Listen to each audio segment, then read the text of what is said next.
सम्यक् न्यायकलापेन महता भारतेन च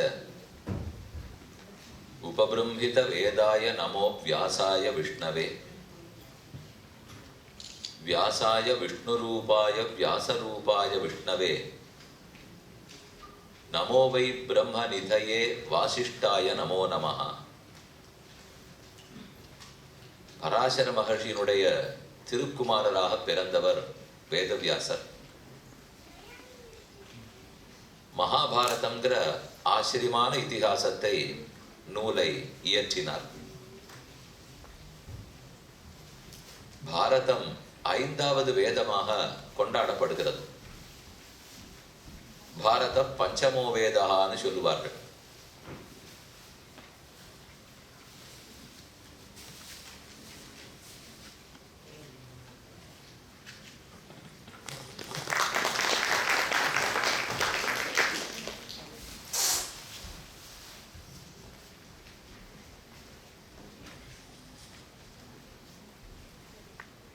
வேதத்தை பிரித்து கொடுத்தவரே வேதவியாசர்.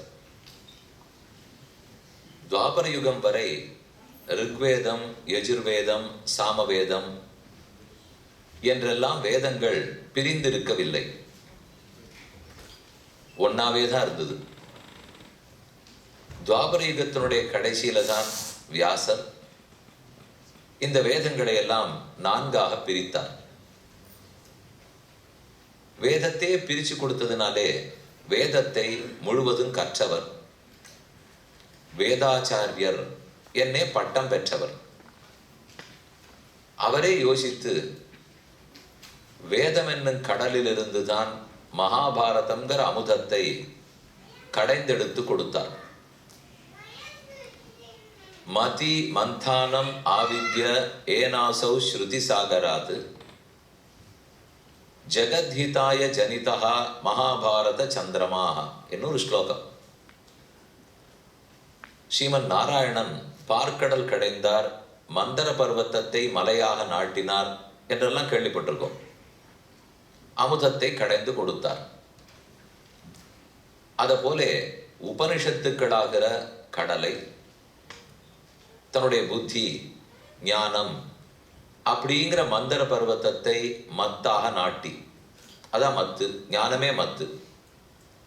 உபனிஷத்துக்கராகிற கடலிலே ஞானமாகிற மத்தை நாட்டி மகாபாரதம் என்கிற அமுதத்தை கடைந்தெடுத்து வியாசர் கொடுத்தார். எதற்காக? உபனிஷத்துக்கள் இன்னன்னாருக்குத்தான் கூடும், இணையாருக்கு கிடையாது என்றெல்லாம் மாறிவிட்டது. ஆனால் பாரதம் அனைவருக்கும் புரியட்டும், எல்லாரும் இதை படிச்சு சந்தோஷப்படட்டும், எளிதா இருக்கட்டும் அப்படிங்கிறதுக்காக கொடுத்துட்டு போனார். இதுக்கு எதுக்காக பாரதம்ங்கிற பேர் வந்தது? மகாபாரதம்னு பேர் சொல்றோம். மகத்வாத்து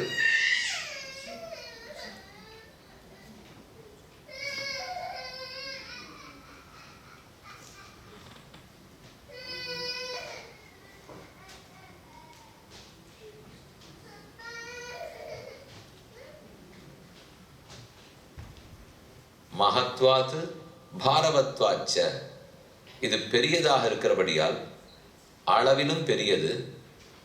அதில் என்ன விஷயம் சொல்லப்பட்டிருக்கோ அதுலேயும் ரொம்ப சிறந்தது.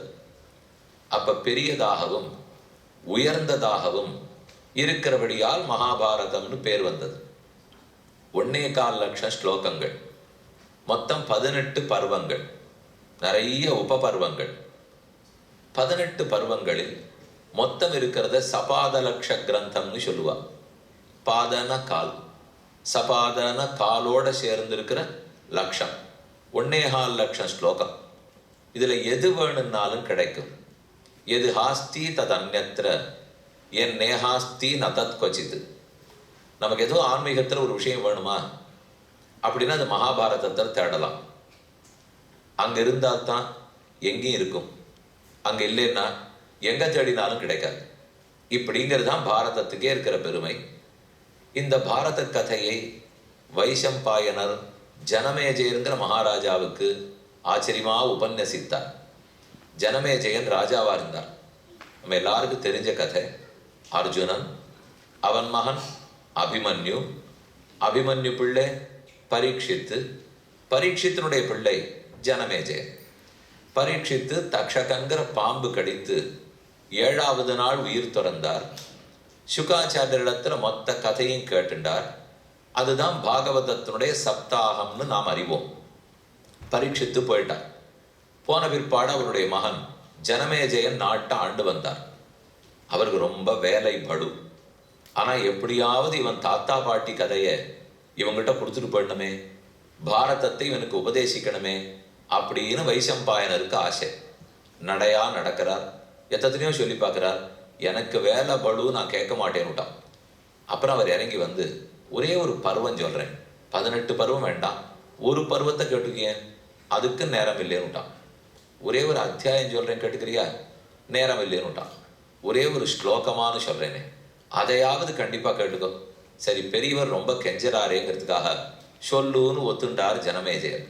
வைசம்பாயனர் சொன்னார், 2 பேர் முட்டாள். ஆரம்பிக்கிச்சே அப்படி சொல்லிட்டார் அவர். இப்போ 2 பேர் முட்டாள்கள்.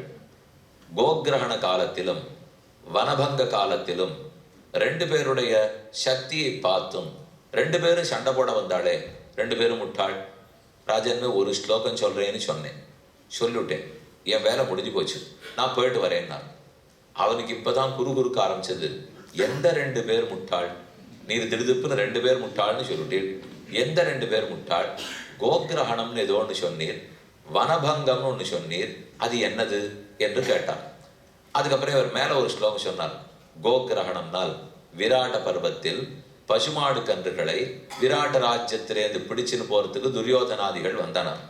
அப்போது அர்ஜுனனுடைய சக்தியை கண்டனர், புறமுதுகிட்டு ஓடினர். இவ்வளவு தூரம் அர்ஜுனன் சக்தியை பார்த்த பிற்பாடும் திரும்ப ஒரு தரம் சண்டை போடுறதுக்கு வந்தானே சுயோதனன், அவன் தான் துரியோதனன், முட்டாள். அதே மாதிரி வனபங்கம்னு சொன்னால் ஹனுமான் அசோகவனத்தை அழித்தது வனபங்கம். அந்த வனபங்க காலத்துல தசானனன் ஹனுமானுடைய பிரபாவத்தை பார்த்துட்டானோ இல்லையோ, அப்ப அவர் தலைவனான ராமனிடத்துல சண்டை போடவே வந்திருக்க கூடாது இல்லையோ. ஆகவே வனபங்கத்தில் ஹனுமானுடைய பிரபாவத்தை பார்த்துட்டு தசானனன் பேசாம இருக்காத திரும்ப சண்டை போட வந்தானோ இல்லையோ, முட்டாள். விராட பருவத்தில் கோகிரகண காலத்திலே அர்ஜுனனுடைய பிரபாவத்தை பார்த்த துரியோதனன் பேசாம இருந்திருக்கணுமே, இல்லாத சண்டை போட வந்தானோ இல்லையோ, முட்டாள். ராஜன்னு என் காரியம் முடிஞ்சு போச்சு, போயிட்டு வரட்டுமானார்.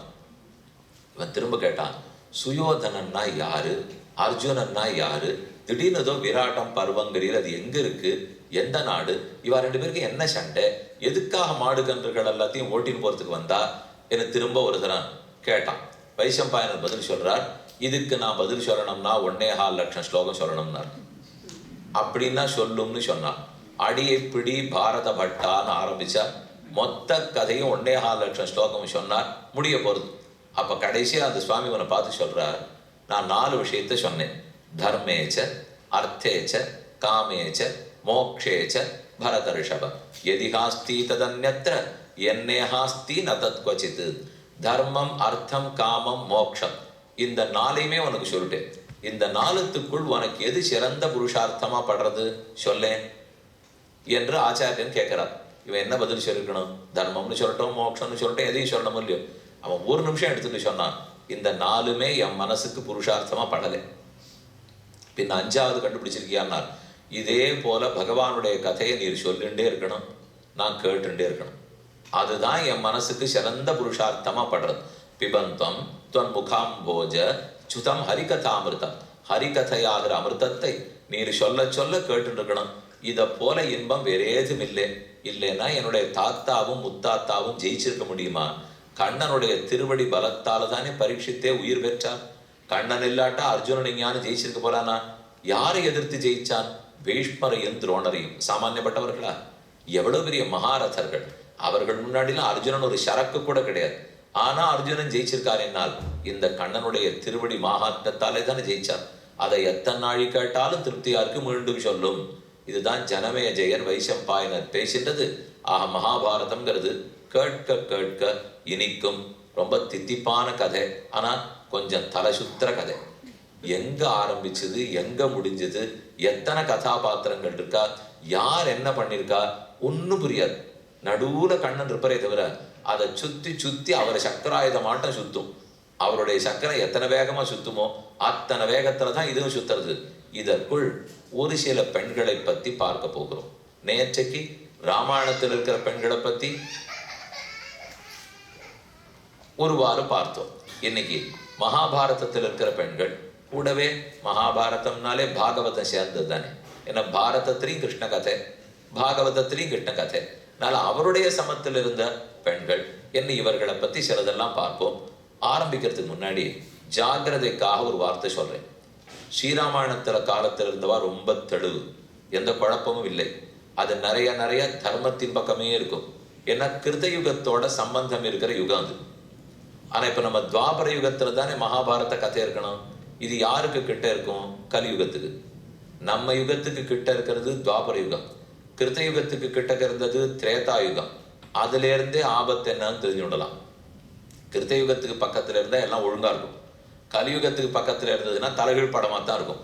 அதனால நிறைய ஆபத்துகள்லாம் இப்ப நாம பாக்குறது மகாபாரத காலத்திலேயே ஆரம்பித்து விட்டது. அதனால அந்த விஷயத்துல கொஞ்சம் ஜாகிரதையா இருக்கணும். நம்ம ஆற பார்க்க போறோமோ அவள்லாம் இப்ப சுமித்திரை ஆட்டமோ சீதை ஆட்டமோ கௌசல்யா ஆட்டம்லாம் இருக்க போறது இல்லை. ஓரளவுக்கு நமக்கு தெரிஞ்ச வாழாட்டம் தான் இருக்க போறா. வாண்டாம் நம்ம ஆட்டம் தான் இருக்க போறா வச்சுங்களேன். இப்போ நாம் எப்படியோ அப்படிதான் இருக்க போறா, நமக்கு தெரிஞ்சவா எப்படியோ அப்படிதான் இருந்துட்டு இருக்க போறா. ஆனால் அதை எந்த சரியான கண்ணோட்டத்துல எடுத்துக்கணுமோ அப்படி எடுத்துக்கணும். ஒரு விஷயத்தை நம்ம கேள்விப்படுறோம்னால் காலம், தேசம், அந்த காலத்து சமுதாயத்தினுடைய அளவுகளைப்படி இதை பார்த்து தான் ஒரு முடிவு வரணுமே தவிர அப்படியே நம்ம எடுத்துட முடியாது. அப்ப அது கிருத்த யுகத்துல எல்லாம் நன்னா சத்திய யுகம்னு கூட சொல்லுவா. சத்திய யுகம்னா சத்தியமா இருக்கிற யுகம். திரேதா யுகம் அதோட சம்பந்தப்பட்டிருந்த யுகம். ஏன்னா துவாபர யுகம் வரச்சேவே கலி புருஷன் கோலாகலத்தை ஆரம்பிச்சுடுவார். துவாபர யுகத்தினுடைய கடைசி நாள், முடிவு நாள் அன்னைக்கு கடல் கொண்டுடுது. துவாரகையை முழுக்க கடல் முழுங்கி விடுறது. கண்ணன் கிளம்பி பரமதத்துக்கு போயிட்டார். உடனே லோகத்துல இருள் சூழ்ந்துடுறது. சத்தியம், தானம், தபசு, தயா இதெல்லாம் கேள்விக்குறியாப்படுறது ஒத்தரிடத்துலையுமே இல்லை. இதுதான் துவாபர யுகம் முடிய சேவை. நாம் இப்ப அதெல்லாம் முடிஞ்சு 5118 வருஷம் தாண்டிட்டோம். ஒண்ணு இல்லை ரெண்டு இல்லை, கலி முடிஞ்சு 5118. அப்ப இன்னும் இருக்கே 4,27,000, மொத்தம் 4,32,000 வருஷம் கலி. அது ஒரு 5000 தான் இப்போதைக்கு முடிஞ்சிருக்கு. இன்னும் நிறைய வருஷங்கள் போக வேண்டியிருக்கு. மெதுவா போகும். கலியினுடைய கடைசியில தான் கல்கி அவதரிக்க போறார். கடைசியா இப்ப துவாபர யுகத்தினுடைய இறுதியில் ஸ்ரீ கிருஷ்ணாவதாரம் நடந்து முடிஞ்சிருக்கு. கலியுகத்துக்கே தர்மங்கள் எல்லாம் மாறிடும். எதுவும் அதன்படிக்கு இருக்காது. இப்ப கலியுகத்துக்குன்னு அத்தியன தர்மங்கள் மாறிடும், தானம் தர்மம் பண்ற முறைகளே மாறிடும், நம்ம சாப்பாட்டு முறைகள்லாம் மாறிடும், பிராயச்சித்த தர்மங்கள் கர்மங்கள்லாம் மாறிடும். ஏன்னா இந்த யுகமே சின்ன யுகம். மேலும் ஆன்மீகத்தில் ஈடுபடுறதுக்கு நிறைய தடங்கல்கள் இருக்கிற யுகம். அதனால பகவான் என்ன பண்ணிட்டு வந்துடுறார், ஒரு கிருத்த யுகத்திலே 100 ஆண்டுகள் பிரயத்தனப்பட்டு ஒரு காரியத்தை சாதிக்கிறோம்னு வச்சுக்கோங்க. 100 வருஷம் மெனக்கட்டா தான் நடக்கும். அப்படின்னு கிருத்த யுகத்துல இருந்தா அதை ஒரே வருஷத்துல திரேதாயுகத்துல சாதிச்சுடலாம். அவ்வளவு பட்டா போதும். அதை 10 நாள்ல துவாபர யுகத்துல சாதிச்சுடலாம். அதை ஒரே நாள்ல கலியுகத்துல சாதிச்சுடலாம். இப்படியா சுவாமி, இது ரொம்ப சுலபமா இருக்கு. இப்போ அப்ப 100 வருஷம் கிருத்த யுகத்துல பண்ணதே 1 வருஷம் கலியுகத்துல பண்ணிவிடலாமேன்னு சந்தோஷப்படுவோமா? ஆனா கூடவே அந்த ஒரு நாளைக்கு கூட மனசு ஒதுக்க மாட்டாம காலம் இருக்கும். இந்த ஒரு நாள் பண்ணா போறோம். ஆனா அந்த ஒரு நாள் பண்றதுக்கு இவன் வரானால் கிருத்த யுகத்துல 100 வருஷம் பண்றதுக்கு வந்தவன் கூட கலியுகத்துல ஒரு நாள் பண்ண வரமாட்டான். அந்த அளவுக்கு தடங்கல்கள் கூடி போயிட்டே இருக்கு. இப்போ யுகத்தை குற்றம் சொல்லி பிரயோஜனம் இல்லை. எந்த யுகத்திலையும் நல்லவர்கள் இருக்கத்தான் இருப்பா. இன்னொரு பொதுவான அபிப்பிராயம், எல்லா 4 யுகம் முடிஞ்ச உடனேவோ இல்ல ஒவ்வொரு யுகம் முடிஞ்ச உடனேவோ பிரளயம் வந்துடும்னு நினைச்சுட்டு இருக்கோம். அப்படிலாம் வராது. அந்தந்த இப்ப சதுர்யுகம் இந்த கலியுகம் முடியறதுன்னு வச்சுக்கோ.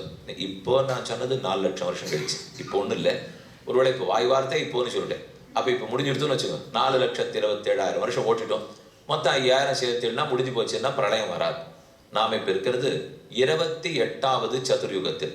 இப்ப நீங்க அமாவாசை தர்ப்பணம் பண்ணி விடலையா? பண்றச்சே சங்கல்பத்தில் என்ன சொல்றோம்? அஷ்டாவிம்சதி தமே, 28வது சதுர்யுகத்தின் கலியுகத்தில் நான் இருக்கிறேன். இந்த 28வது சதுர்யுகம் எழுதுனால் பிரம்மாவனுடைய 2வது 50 வயசு. பிரம்மாவுக்கு 2 50 வயசு, மொத்தம் 100. அதுல த்விதீய பரார்த்தே ஸ்வேதவராக கல்பே வைவஸ்வத மன்வந்தரே அஷ்டாவிம்சதி சமே கலியுகே என்னதான் நம்ம சங்கல்பம் பண்ணிக்கிறோம். அப்ப தித்தீய பரார்த்தேன 2வது 50 வருஷம். அந்த 50 வருஷத்தில் ஸ்வேதவராகம்னு ஒரு கல்பம். ஒரு கல்பம்னா பிரம்மாவுக்கு ஒரு பகல். அந்த ஒரு பகலுக்குள்ளே வைவஸ்வத மன்வந்தரம், ஒரு பகல் வேளைக்குள்ள 14 மனுக்கள் ராஜ்யத்தை ஆளுவா. ஒவ்வொரு மனுவுக்கும் 71 சதுர்யுகம். 1 இல்லை 2 இல்லை 71 சதுர்யுகம் ஒரு மனுவுக்கு. அந்த மாதிரி 14 மனுக்கள் ஒரு பகல் பொழுதுக்குள்ள ஆளுவா. அதுல இப்ப நாம இருக்கிறது வைவஸ்வத மனு, இப்ப ஆண்டு இருக்கிறது. அப்ப வைவஸ்வத மன்வந்தரே அதுல 71 சதுர்யுகம் இருக்கணும் இல்லையா? அதுல நான் இப்ப 28வது சதுர்யுகத்துல இருக்கேன். அதுல 4 யுகங்கள் இருக்கணுமே, அதுல நான் இப்ப கலியுகத்துல இருக்கேன். அப்படின்னா எங்கேயோ இப்படி உட்காந்துருக்கோம்னு அர்த்தம். நாம் இருக்கிறது ரொம்ப பெரிய இடத்துக்குள்ள ரொம்ப சின்னதா எங்கேயோ இருக்கும். முதல்ல இந்த கலியுகம் முடியணும், அப்புறம் 28 சதுர்யுகம் 71 சதுர்யுகத்துக்கு போகணும், அப்ப வைவஸ்வத மன்வந்தரம் முடியும். அடுத்து இருக்கிற எல்லா மன்வந்தரங்களும் முடியணும். அப்ப பிரம்மாவுக்கு பகல் முடியும். பகல் முடிஞ்சா முதல் 3 லோகங்கள் மட்டும் அழியும், புகு புவஹா சுவஹா. அப்பவும் மேல இருக்கிற 4 லோகங்கள் அழியாது, இந்த 3 மட்டும் அழியும். பிரம்மாவுக்கே ஆயுள் முடியும் 100 வருஷம் கழிச்சு. அப்பதான் உலகம் அத்தனை அழியும். 14 லோகங்களும் அப்போதான் அழியும். இதுதான் இந்த காலத்தினுடைய கோலம். நாம் இருக்கிறது கலியுகத்தில். யுகோயம் தாருண கலி, கலிங்கிறது கட்டமான யுகம்தான். ஒரு பக்கம் பார்த்தா தடங்கல்கள் நிறைய இருக்குங்கிறதுக்காக கட்டமான யுகம். ஆனா இன்னொரு பக்கம் பார்த்தா கலி சாது, வியாசரே சொல்றார் கலியுகம் ரொம்ப சாதுவான யுகம், எளிமையான யுகம். எதை பண்ணோம்னாலும் சட்டுன்னு முடிச்சு விடலாம், நிறைய தர்ம காரியங்களை சீக்கிரமா பண்ணலாம். ஆனா அதை பண்றதுக்கு என்ன வருமாங்கிறது தான் கேள்வி. அப்ப இந்த கலியுகம் எப்படின்னால், இதற்கு முன் தோல் தீண்டியான துவாபர யுகம். அந்த யுகத்துல தான் பாரதத்தை பத்தி படிக்க போறோம். அதனால கொஞ்சம் ஜாகிரதையா இருக்கணும். அப்படியே எல்லாத்தையும் எடுத்துட முடியாது. சில பல சந்தேகத்துக்குரிய நடத்தைகள் எல்லாம் இருக்கலாம். அவர்களே அப்படி பண்ணியிருக்காளே, நாமும் அப்படி பண்ணா என்னங்கிற கேள்வி வரும். வந்தால் ஒரு சிலர் ஒரு மாதிரி பண்றாள்னு வச்சுக்கோ, அதை பார்த்து அப்படியே நம்ம பண்ண முடியுமா தெரியாது. பயிற்சி எடுத்துட்டு இருக்கிறவா எதை வேணா பண்ணலாம். ஒருத்தர் இந்த மாடியில அந்த மாடிக்கு தாவறான்னு வச்சுக்கோ, உடனே என்ன போடுவா, நம்ம அந்த விளம்பரத்தை பார்க்கச்சே பயிற்சி எடுத்தவர் செய்கிறார், நீங்கள் பயின்று செய்து கைகாலை உடைத்து கொள்ள வேண்டாம் போடுறானோ இல்லையோ. அவருக்கு தாவ தெரியும், தாவறார். உனக்கு தெரியுமோ? அப்ப நீர் ஒழுங்கா கீழ் மாடியிலேருந்து கீழ் மாடிக்கு போ, மேல் மாடியிலேருந்து மேல் மாடிக்கெல்லாம் நீர் ஏற வேண்டாம். தாவ தெரியாது இல்லையோ.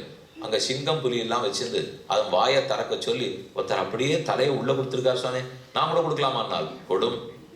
அவர் கொடுத்துட்டு எடுத்தார், நீர் எடுப்பீரா தெரியாது, இப்போ கொடும், அவ்வளவுதான் சொல்லலாமே தவிர எடுக்க முடியுமா தெரியாது.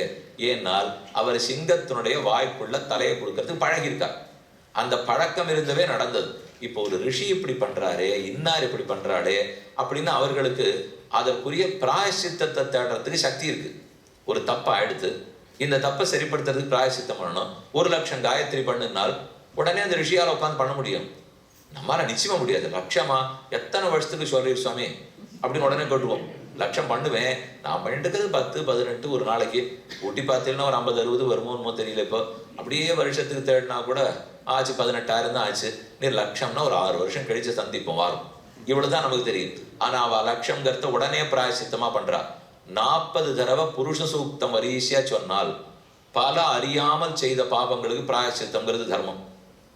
வரிசையா 40 தடவை புருஷ சூக்தம்னா ஒரு தடவை சொல்றதுக்கு 15 நிமிஷம் ஆறுதுன்னு வச்சுக்கோ. அப்ப 40, 15, 600 நிமிஷம் வைக்கணும். 10 மணி நேரம் சொன்னா எத்தனையோ பாவத்துக்கு பிராயசித்தமா. ஆனா அதுல கொடுமை என்ன தெரியுமோ, ஒரு 10 மணி நேரம் அசையாம சொல்றதுக்கு ஒரு நாள் கண்டுபிடிச்சிருக்கோ பார்ப்போம். நிச்சயமா நடக்காது. அதை நம்ம பட்டியல பார்க்கச்சே இதை போல கைபேசி எடுத்துட்டு எந்த 10 மணி நேரம் வைக்கலாம்னா, சாமி அடுத்த 3 வருஷத்துக்கு முடியாது போல இருக்கேன். பார்த்த உடனே அதான் தோணும். இப்போ ஒரே ஒரு 10 மணி நேரம். ஆனா நம்ம கதை பேசியே ஒரு நாளைக்கு 3 மணி நேரம் போகும். 3 நாள்ல 10 மணி நேரம் போயிடும். ஆனா அதை உட்கார வருமானு கேட்டால் நிச்சயமா பண்ணவே மாட்டோம். ஏறி உட்காந்து விமானத்துல இங்கேருந்து பாரதத்தை பறப்போம், 21 மணி நேரம் ஆகும். ஆனா 10 மணி நேரம் வீட்டுல உட்காந்து பண்றதுக்கு வராது. ஏன் வரலைன்னா கலி அது கஷ்டப்படுத்துறது. தமோ குணம் குறைக்கும், ரஜோ குணம் நம்மளை போக விட்டாம தடுக்கும். இதுதான் இந்த யுகத்துக்கே இருக்கிற கஷ்டம். இன்னொன்னு, கிருத்த யுகத்துக்கு குணம்ங்கிறது சத்துவகுணம், அடுத்தது திரேதா யுகத்துக்கு ரஜோகுணம், துவாபர யுகத்துக்கு ரஜோகுணம் தமோகுணம் கலந்தது, கலியுகத்துக்கு மொத்த தமோகுணம். இப்படி வேற குணம் மாறி போச்சு இல்லையா? அப்ப கலியுகத்துக்கு குணமே தமசு, துவாபர யுகத்துக்கு ரஜஸும் தமசும் கலந்தது. ரஜோகுணத்தோட ஓசத்தியா இருந்திருக்கா திரேதா யுகத்தில். அதனால திரேதாயுகத்து கதையை நேத்திக்கு பார்த்துட்டு துவாபர யுகத்து கதையை இன்னைக்கு பார்க்கச்சே நிறைய மாறுதல்கள் தெரிய போகுது. அப்ப இருக்கிற ராட்சசாலாம் வடிவத்துல ராட்சசாள். ஆனா இப்ப நம்ம பார்க்க போற அசுரர்கள்லாம் வடிவத்தில் இல்லை, உள்ளத்தில். இப்ப கலியுகத்திலே அவர்களான் ஏதோ துரியோதன நாட்ட சக்திசாலியானு வந்தா சுவாமி. இப்பெல்லாம் கூட இருக்கிறவருக்கு ஒரு சக்தியெல்லாம் இல்லவே இல்லை. ஆனா அத்தனை அசுரத்தன்மை இருக்கு. பார்த்தா ரொம்ப நன்னா இருக்கார், என்னமா உடுப்பு போட்டுருக்கார், சிரிக்கிறது நன்னா சிரிக்கிறார், கோரை பற்கள்லாம் இல்லை, தலையில ஒன்றும் கொம்பெல்லாம் அவருக்கு முளைக்கவே இல்லை, 10 அடி ஒசரம் இல்லை, ஹாஹான்னு சிரிக்கவே இல்லை, ஒண்ணுமே இல்லை. ஆனா நன்னா வன்மம் வினையா இருக்கார் சுவாமி. அப்படின்னா அதான் அடையாளம் தெரியாத கலியுகம்னு அர்த்தம். போன யுகங்கள்ல எப்படி இருப்பானான்னு தெரிஞ்சுக்க முடிஞ்சது, தப்பிச்சுடுவோம். ஆனா யுகத்துல எப்படி இருக்காங்கன்னே தெரிய முடியல இல்லையோ, அப்ப தப்பிப்பதற்கு அரிதாப்படும். ஆகவே ரொம்ப ஜாகிரதைப்படுத்துறேன். இந்த கதாபாத்திரம்லாம் இப்படி எல்லாம் பண்ணியிருக்காளாமே, இதுதான் சுவாமி நாஸ்திகர்கள்லாம் நம்ம ரொம்ப கேள்வி கேட்கிறாங்க. இந்த சனாதன தர்மத்துல கட்டமே இதுதான் வா, இது யாரோ ஒன்றும் கேட்க வேண்டாம். இந்த கேள்விகளுக்கெல்லாம் நம்ம முன்னோர்களே கேட்டு கேட்டு ரொம்ப ஆச்சரியமா பதில் சொல்லியிருக்கா. இப்போ சில கதாபாத்திரங்களை யாருன்னு பார்ப்போம். முக்கியமா மகாபாரதத்துல முடிவெடுத்தவா 3 பெண்டில். எத்தனை தூரம் சுத்தி பார்த்தாலும் இவ 3 பேர் தான். முதல்ல ஆரம்பிச்சு வச்சு எல்லா ஏற்பாட்டையும் பண்ணவோ சத்தியவதி. அடுத்தது அதை கெட்டியா பிடிச்சிட்டு நாட்டை நடத்தி எல்லா வம்பையும் பார்த்தவோ குந்தி. இத்தனை வம்புக்கும் காரணம் திரௌபதி. 3 பெண்கள் தான். இப்போ இது 3 பேருக்கு இப்போ ஆரம்பிச்சு வச்சு பெத்து வளர்த்து எல்லாங்கிறத பார்வை பார்த்தது சத்தியவதி. என்ன நடந்ததுன்னு கூடவே இருந்து வளர்த்து குறைச்சி எல்லாம் பண்ணது குந்தி. இது எத்தனை வம்புன்னு பார்த்தா வந்தது பாதியம் திரௌபதி. பட்டதும் அவளாலே, நன்னா அவளால தான் ஆகியிருக்கு. எல்லாரும் ஓஹோன்னு இருந்திருக்கா. ஆனா அவளை கண்டு ஒரே கோபம் ஏற்பட்டது. அவளை பகடக்காயா வைக்கவே தான் மொத்த ஆபத்து வந்தது. எத்தனையோ ஆபத்துகளும் அவளால வந்திருக்கு. அவளாலேன்னு சொல்றதை விட 5 கணவன்களுடைய குற்றத்தாலே, அவ பண்ண தப்பு, அதனாலே அவள் தலையில தப்பு போய் விடிஞ்சிருக்கு. இந்த 3 பேரையும் பார்த்துக்கோ. ஒருத்தி சத்தியவதி, அடுத்தவோ குந்தி, அடுத்தவோ திரௌபதி. இந்த 3 பேரோடையும் கண்ணனுக்கு தொடர்பு. அதுதான் இந்த கதையிலேயே ஆச்சரியம். இந்த 3 பேரையும் தனித்தே நம்ம பார்க்க முடியாது. எல்லாம் கண்ணனோட இவளுக்கு தொடர்பு, கண்ணனோட குந்திக்கு, கண்ணனோட திரௌபதிக்கு. ஏன்னா திரௌபதிக்கு கிருஷ்ணான்னு பேர். கிருஷ்ணா என்ன கண்ணனுக்கு திருநாமம், கிருஷ்ணா என்ன திரௌபதிக்கு பேர். கருப்பான பெண்ணுன்னு அர்த்தம். கிருஷ்ணான கருப்பன், கருப்பு நிறம். கிருஷ்ணான்னு சொன்னா கருப்பு ஆண், கிருஷ்ணான்னு சொன்னா கருப்பு பெண். திரௌபதி கருப்பா இருக்கலாம். கண்ணனுக்கு ரொம்ப விருப்பமானவள். அவளுக்காகத்தான் எப்ப கூட்டாலும் உடனே காட்டுக்கு வந்துடுவார் கண்ணன். அவன் நினைச்சா போறோம் உடனே வந்து விடுவார். எப்பப்ப நினைச்சிருக்கார் எப்பப்ப வந்திருக்காருலாம் கதை நிறைய நம்மளும் கேள்விப்பட்டிருக்கோம். அவ கூப்பிட்டா வருகிறார். ரொம்ப பிரசித்தமா தெரிஞ்சிருக்கிறது அவ கதை எப்ப தெரியுமோ, ருக்மிணியும் திரௌபதியும் ஒரு இடத்துல உட்காந்து பேசுறா. இது பாகவதத்துல புராணத்துல இருக்கிற ஒரு அத்தியாயம். 2 பேரும் பேசிக்கிறா. ருக்மிணி தேவி கண்ணன் எப்படிப்பட்டவர்னு சொல்லிட்டு இருக்கா. திரௌபதி அர்ஜுனன் எப்படி, தர்மபுத்திரன் எப்படின்னு சொல்லிட்டு இருக்கா. எப்படி நீ நடத்துற, குடும்பத்தை எப்படி நடத்துறீர்கள் அப்படின்னு ஒருத்தருக்கு ஒருத்தர் பேசிக்கிறா. அப்ப திரௌபதி பல விஷயம் நான் இப்படி பண்ணுவேன்னு சொல்றா, அவ இப்படி பண்ணுவேன்னு சொல்றா. அதுல வந்த ஒரு விஷயம், பாத்திரத்தை நன்னா தேய்ச்சி கவுக்கணும். எந்த ஸ்திரீ குடும்ப பெண்ணா இருந்தா கூட அன்னன்னைக்கு தளிகை பண்ணிருக்கோம், சாப்பிட்டுருக்கோம். அந்த பாத்திரத்தை அப்படியே 10 பாத்திரமா போட்டுவிடாமல் அன்னைக்கு ராத்திரிக்குள்ள தேய்த்து கவிழ்த்து விட வேண்டும். பளிச்சுன்னு இருக்கணும். அப்படி குழப்பி வைக்கிறது கூடாது. இன்னி பாத்திரத்தை போட்டு வச்சுட்டு நாளைக்கு வைக்கவே கூடாது. வச்சால் குடும்பம் விளங்குறது இல்லையேன்னு ஒரு வார்த்தை வருது. 2 பேரும் ஒருத்தருக்கு ஒருத்தர் பேசிட்டு இருக்காப்போ கண்டிப்பா பாத்திரத்தை தேய்ச்சுடணும், விளக்க தேய்ச்சுடணும். எல்லா ஆடை அணிகலன்களையும் மடிச்சு உள்ள ஒழுங்கான இடத்துல வைக்கணும். ஆங்காங்கு எதுவும் போட்டிருக்க கூடாது. அதாவது வீடுன்னு போனா எங்க இருக்கணுமோ அங்க இருக்கணும். அப்படி சுத்தி பார்த்தா இது என்னது, நம்ம ஒரு வீட்டுக்குள்ள இருக்கோமா இல்ல கடையில துணிக்கடைக்காரர் எல்லாருக்கும் காட்டணும்னு எடுத்து போட்டுட்டு திரும்பி எடுத்து வைக்காது இருந்தா ஒரு மாதிரி இருக்கும் பாருங்க. ஒருவேளை அந்த மாதிரி ஏதாவது வீட்டுக்குள்ள நம்ம சிக்கினுட்டோமாப்போ அப்படின்னு ஒரு சந்தேகமா வந்துடும். அப்படி இருக்கக்கூடாது. அந்தந்த துணி மடிக்கப்பட்டிருக்கணும், அந்தந்த பாத்திரம் நன்கு தேய்ச்சி வைக்கப்பட்டிருக்கணும் இப்படின்னு சொல்லிட்டு இருக்கா திரௌபதி. ருக்மிணி மெதுவா சிரிக்கிறா. திரௌபதி நீ இதை பண்ணிருக்கியோ, சொல்றது நன்னாத்தான் இருக்கு, ஆனா நீ இதை கடைப்பிடிச்சு அம்மா அப்படிதான் நித்தியம் தேய்ச்சிருக்கேன்னா. இல்லையே, எங்க கிருஷ்ணன் வேற மாதிரின்னா சொன்னார் அப்படின்னு கேட்டா ருக்மிணி. என்ன சொன்னார் உன் கண்ணன்? இல்ல சொன்னார், காட்டுக்கு ஒரு நாள் நீ கூப்பிட்டியா, அவர் வந்திருந்தாரா. அவன் பல நாள் கூட்டிருக்கே வந்திருக்காரு. ஏதோ துர்வாசர் வந்திருந்தாராமே, அவர் வந்திருக்கிறச்சே ஏதோ ஒரு ஆபத்து உனக்கு வந்துதாமே, அந்த ஆபத்துலேருந்து கண்ணன் போக்கினாராமே. 2 பெண்களும் பேசிட்டு இருக்கா. ஆமா வந்தது. துரியோதனன் துர்வாசரை பார்த்து, நீங்க கண்டிப்பா பாண்டவர்களுக்கு விருந்தாளியா போங்கோன்னு தூண்டி விடுறான். ஏன்னா அவனுக்கு ஒரு விஷயம் தெரியும், இவ காட்டுல இருக்கா தர்மபுத்திரன், அதாவது யமதர்மராஜன் அனுகிரகத்தால பிறந்த யுதிஷ்டிரன். அவன் சூரிய பகவானிடத்துல பிரார்த்தித்து ஒரு அக்ஷய பாத்திரம் வாங்கி வச்சிருக்கான். அதை தொட்டா தினப்படி நிறைய அன்னம் கொடுக்கும். அக்ஷயன்னா குறைவில்லாதான்னு அர்த்தம். பாத்திரம் பாத்திரம் அக்ஷய பாத்திரம், குறைவற்ற பாத்திரம், எத்தனை கேட்டாலும் கொடுக்கும்.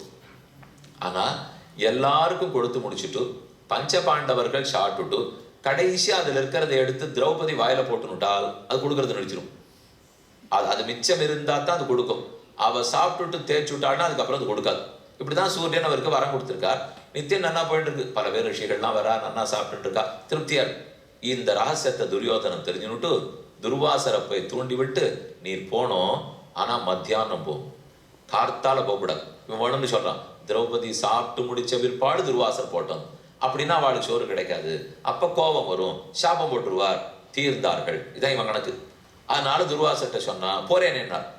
சுவாமி கார்த்தால எழுந்துடக்கூடாது, பகல் 10 மணிக்கு மேலதான் போகணும் அப்படின்னு அவர்கிட்ட வேண்டிண்டா.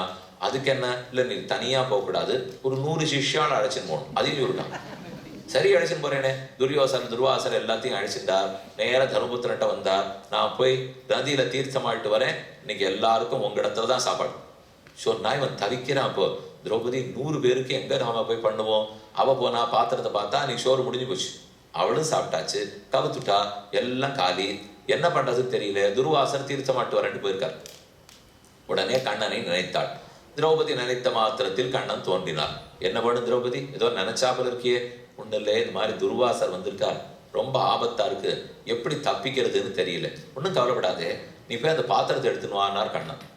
அதை நான் தேய்ச்சி கவுத்தாச்சு, இனிமே கிடைக்காது என்று திரௌபதி சொன்னார். நான் சொல்றேன், நீ எடுத்துன்னு வாயே என்றார். திரௌபதி போய் எடுத்துன்னு வந்துட்டார். அதுல ஒரு அரிசி பருக்கையும் ஒரு கீரையும் ஒட்டின்னு இருந்தது. அதை எடுத்து கண்ணன் வாயில போட்டுட்டார். போட்டுட்ட உடனே அங்க குளிக்க போயிருந்த மொத்த பேர் வயரும் பசி ரொம்பி போச்சு. அவர்களுக்கெல்லாம் சாப்பிட்டாப்புல நிம்மதி வயிறு அடைச்சு போச்சு. துர்வாசர் சொன்னார், தர்மபுத்திரன்ட்ட வரேன்னு சொல்லிட்டு வந்திருக்கோம், நமக்கான இப்ப சாப்பிட்றதுக்கு இடம் இல்லை, சொல்லிக்கவே வேண்டாம், இப்படியே ஓடிப்படுவோம் அப்படின்னு சொல்லிட்டு துர்வாசர் எல்லா சீடர்களையும் அழைச்சிட்டார். போயிட்டார். தர்மபுத்திரன் வாசல்ல உட்காந்துருக்கான். காணுமே பெரியவர் வரேன்னாரு என்ன வழக்கம் போல உட்காண்டார். கண்ணன் போய் என்ன யுதிஷ்டிரா, யாருக்கோ காத்துட்டு இருக்க போல் இருக்கே என்று கேட்டார். ஆமாம், 100 பேர் வரணும். துர்வாசர் அழைச்சு, அவரெல்லாம் வரமாட்டார், களையம் போயாச்சுன்னு. உனக்கு எப்படி தெரியும்னா, நான் தானே அனுப்பிச்சதே நான், அதனால அவர் போயிட்டாருங்கிறது எனக்கு ரொம்ப நல்லா தெரியும். என்ன பண்ணாய் கண்ணானால், திரௌபதி பாத்திரம் தேய்க்கிறதுல எனக்கு நம்பிக்கை இருக்கு யுதிஷ்டிரான்னார் அவர். அவ எப்படி தேய்ப்போன்னு எனக்கு தெரியும், அந்த நம்பிக்கையில தான் நீ போய் பாத்திரத்தை எடுத்துனுவான்னு சொன்னேன். கண்டிப்பா ஒரு பருக்க பாக்கி இருந்தது. இந்த விஷயத்தை ஞாபகம் வச்சுன்னுட்டு ருக்மணியும் திரௌபதியும் இப்ப பேசிட்டு இருக்கா, இதை போல தேய்க்க கூடாதுன்னுட்டு. இப்படி தேய்க்கக்கூடாது. ஆனா திரௌபதி என்ன சொல்லுவோம், இப்படி தேய்க்கவே தானே நல்லது நடந்தது, இதை கேட்டுட்டு இன்னைக்கு நம்மளும் இதே மாதிரி பண்ணலாம்னு ஆரம்பிச்சிடக்கூடாது. ஆனா நமக்கு ஒரு துர்வாசர் வரப்போறது இல்லை. அதனால நீங்க அப்படி ஒன்றும் ஆரம்பிக்க வேண்டாம். இப்போ நம்ம நன்னாவே தேய்க்கலாம், நன்னாவே கவுத்துக்கலாம். 10 பார்த்து தான் பாத்திரம் தேய்க்கணும். ஒரு பிரசாதம் பண்ணிட்டோம், ஆக்கியா எடுத்து அடுப்பில் ஏற்றி இறக்கிட்டோம்னா 10. அந்த இன்னது 10ன்னு கணக்கு வச்சிருக்கா. குழம்பு 10, கரியமது 10, சாற்றுமது 10, அரிசி நன்னா பண்ணியிருக்கோம், பிரசாதம் 10, இன்னது 10, இன்னது 10 கிடையாதுன்னா கணக்கு வச்சிருக்கா. அந்த 10 பாத்திரம் 10 போக தேய்க்கணும். அன்னன்னைக்கு ராத்திரி தேய்ச்சுடணும். மறுநாள் கார்த்தால போட்டு வைக்கிறது கூடாது, நாமே தேய்க்கணும். நம்ம தான் தேய்க்கணும். அன்னைக்கு ராத்திரியே தேய்ச்சுடணும். 10 போக தேய்ச்சி வைக்கணும். அதே போல பெருக்கி மெழுகி வைக்கிறதும் சரி, விளக்க தேய்ச்சி வைக்கிறதும் சரி. விளக்குக்கு நெத்திக்கிட்டுக்கு வைக்கணும் இல்லையோ, நாம் எடுக்கிற மாதிரி விளக்குக்கும் குங்குமம் இட்டு வைக்கணும். கடைசி பட்சம் வியாழக்கிழமை சாயங்காலமான பண்ணணும். வாரத்துல ஒவ்வொரு நாளுமே பண்ணணும். அப்படி முடியலைன்னா கூட வியாழக்கிழமை சாயங்காலம் பண்ணணும். அப்ப அதெல்லாம் 6 பண்ணணும்னால் கண்டிப்பா இல்லத்தரசி பண்ணணும். ஸ்திரீ தர்மத்துல முக்கியமான தர்மம் விளக்கேற்றுதல். பெருமாளுக்கு விளக்கு சமர்ப்பிப்பதுங்கிறது நம்ம குடும்ப விளக்கமா இருக்கணுங்கிறதுக்காக தான் அதை பண்ணிட்டு இருக்கோம். பகவானுக்கு ரொம்ப பிடித்தமான கைங்கரியம். பூத்தொடுத்து சமர்ப்பிக்கிறது ஒரு முக்கிய கைங்கரியம். விளக்கேற்றி கோலம் போடுறது ரொம்ப முக்கியமான கைங்கரியம். அவருக்கு வயிறு வாடாம தினப்படி பிரசாதத்தை சமர்ப்பிக்கிறது ரொம்ப முக்கியம். இந்த 3ஐயும் ஒரு பெண்ணு விட்டுடவே கூடாது. இதைதான் திரும்ப திரும்ப எந்த இதிகாசமா இருக்கட்டும், புராணமா இருக்கட்டும், அவ சொல்றதே இதுதான். பகவானுக்கு இதை நன்னா பார்த்துக்கணும்னு போராது, வருகிற விருந்தாளிகளுடைய வயிறும் வாடாம பார்த்துக்கணும். அதெல்லாம் அந்த ஸ்திரீ தர்மம். இல்ல தரசிகளுக்கே இருக்கிற தர்மம். திரௌபதியை பத்தி சொல்ல வந்தேன். இப்போ கண்ணன் எத்தனை வண்டி வரனால், இவ 10 பாத்திரம் தேய்க்கிற அளவு தெரிஞ்சு வச்சிருந்தவர். இவர் சர்வேஸ்வரனா இல்ல திரௌபதி 10 பாத்திரம் தேய்ச்சிட்டு இருக்கிறவரா? இவர் ஏதோ உலகத்தை படைப்பார் காப்பார்னா அதுவும் பண்ணுவார், இதுவும் பண்ணுவார். தனக்கு ஒருத்தர் வேண்டியவர் விட்டுதான் எதுவுமே பண்ணுவார். அப்ப கிருஷ்ணா என்னும் கருப்பு அழகியான திரௌபதி 3வது பெண். நடு குந்தி, அவளுக்கு மாமியார். அதுக்கு மேல இன்னும் மாமியார். அவளுக்கு மேல பாண்டு முதலானவர் எல்லாரையும் பெற்றே கொடுத்தவள் 6 சத்தியவதி. இவர்கள்லாம் யாருன்னு பார்ப்போம். கண்ணனுக்கு 3 பேரோட தொடர்புன்னு சொன்னோம் இல்லையா? ஒன்னு திரௌபதியோட இத்தனை இருக்கும், இன்னொன்னு நடுவில் இருக்கிற குந்தி சொந்த அத்தை. கண்ணனுடைய தாப்பனார் வசுதேவர். வசுதேவருக்கு உடன் பிறந்தவள் தான் குந்தி. அவளுக்கு பிருத்தான்னு பேரு. பிருத்தாங்கிறவ குந்தி போஜனுக்கு தத்து கொடுத்துட்டா.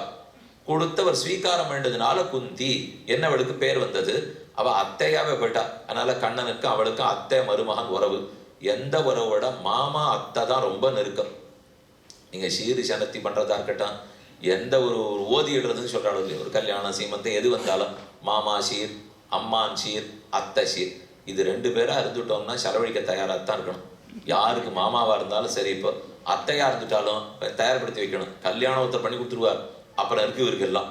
அப்போ ஒவ்வொன்றுத்துக்கு செலவழிக்கணும்னா அதெல்லாம் அந்த நாள்ல சொல்லியிருந்தேன். இப்போ யார் அதெல்லாம் கவலைப்படுறாளா கொடுக்க போறாளாங்கிறது தெரியல. அவவா பாட அவளுக்கு. இப்போ அப்ப இந்த அத்தையும் சரி மாமாவும் சரி முக்கியம். மாமா பிள்ளை அத்தை பிள்ளை. அர்ஜுனன் கண்ணன் 2 பேருக்கும் மாமா பிள்ளை அத்தை பிள்ளை உறவு. கண்ணனுக்கு அத்தைக்கு பிள்ளை தான் அர்ஜுனன், அர்ஜுனனுக்கு மாமாவுக்கு பிள்ளை தான் கண்ணன். அப்ப அந்த அர்ஜுனனுடைய மனைவி தான் திரௌபதி. அப்ப என்ன, அத்தை பிள்ளைக்கு மனைவி என்கிற அளவுக்கு அவனுக்கு நெருக்கமான உறவு. அதனால அத்தை குந்தி தேவி அவ எப்படி கண்ணனோட பழகிறா பார்க்கணும். அதை விட இன்னும் முக்கிய சத்தியவதி. சுவாமி இவ யார்? அவளா நினைச்சு நினைச்சு அவ எப்படிப்பட்டவள்னு கண்டே பிடிக்க முடியாத கதாபாத்திரம். ஆனா அவ பெரிய சூத்திரதாரி. அவ முதல்ல தொடங்கி வைக்கவே தான் இத்தனை குழப்பமும் ஆரம்பிச்சது.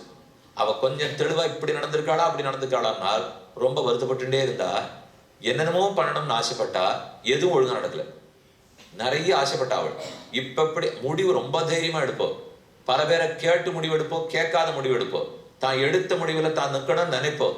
ஆனா என்ன கொஞ்சம் விட்டுட்டாள்னால் இந்த முடிவெல்லாம் தர்மசாஸ்திரத்தின்படி இருக்கா, பிரத்தியாருக்கு தகுந்த இந்த முடிவு எடுக்கிறோமா, நாடு சுபிக்ஷமா இருக்கணுங்கிறதுக்காக முடிவு எடுக்கிறோமா, ரொம்ப அதை பார்க்க மாட்டா. நம்ம குடும்பம் நன்னா இருக்கணுமா என்ற அளவு பார்த்துருவோம். நேற்றுக்கு 3 பேரை பத்தி பார்த்தோம். கௌசல்யா, கைகேயி, சுமித்ரா. அவ 3 பேரும் எப்படி நடந்துட்டாள்னு பார்த்தோம். கௌசல்யை ஊருக்கு நல்லதே பண்ணா, வருத்தத்தோட பண்ணா. கைகேயி தனக்கே தீமையை பண்ணிவிட்டா, வருத்தத்தோட இருந்தா. சுமித்ரே ஊருக்கு ஓஹோ நல்லது பண்ணா, தானும் சந்தோஷமா இருந்தா. என் இந்த 3 பேருக்கு வித்தியாசம் பார்த்தோம் இல்லையா? இப்ப அவளோட இவளை ஒப்பிட்டு பார்த்தீங்கன்னால் அவளா இவளை ரொம்ப சமர்த்திக்காரி. என்னென்னமோ முடிவு எடுக்கிறாள். கணவன்லாம் இல்லை, இல்லாத தானே தான் முடிவு எடுப்பாள். ஆனா அதெல்லாம் சரியா நடந்துதான்னால் ஓரளவுக்கு சரி. ஆனா பட்டிமன்றம் வச்சா சரின்னு தோணுமான்னு தெரியாது.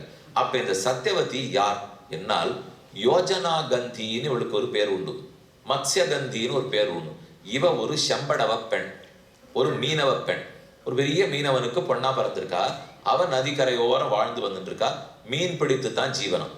சத்தியவதி இப்படி வச்சுன்னு வச்சிருந்தா. இவளுக்கு முன்னாடி ஒரு கல்யாணம், நடுவில் ஒரு கல்யாணம். இவ யாரை கல்யாணம் பண்ணாலோ அவருக்கு வேற ஒருத்தரோட கல்யாணம்.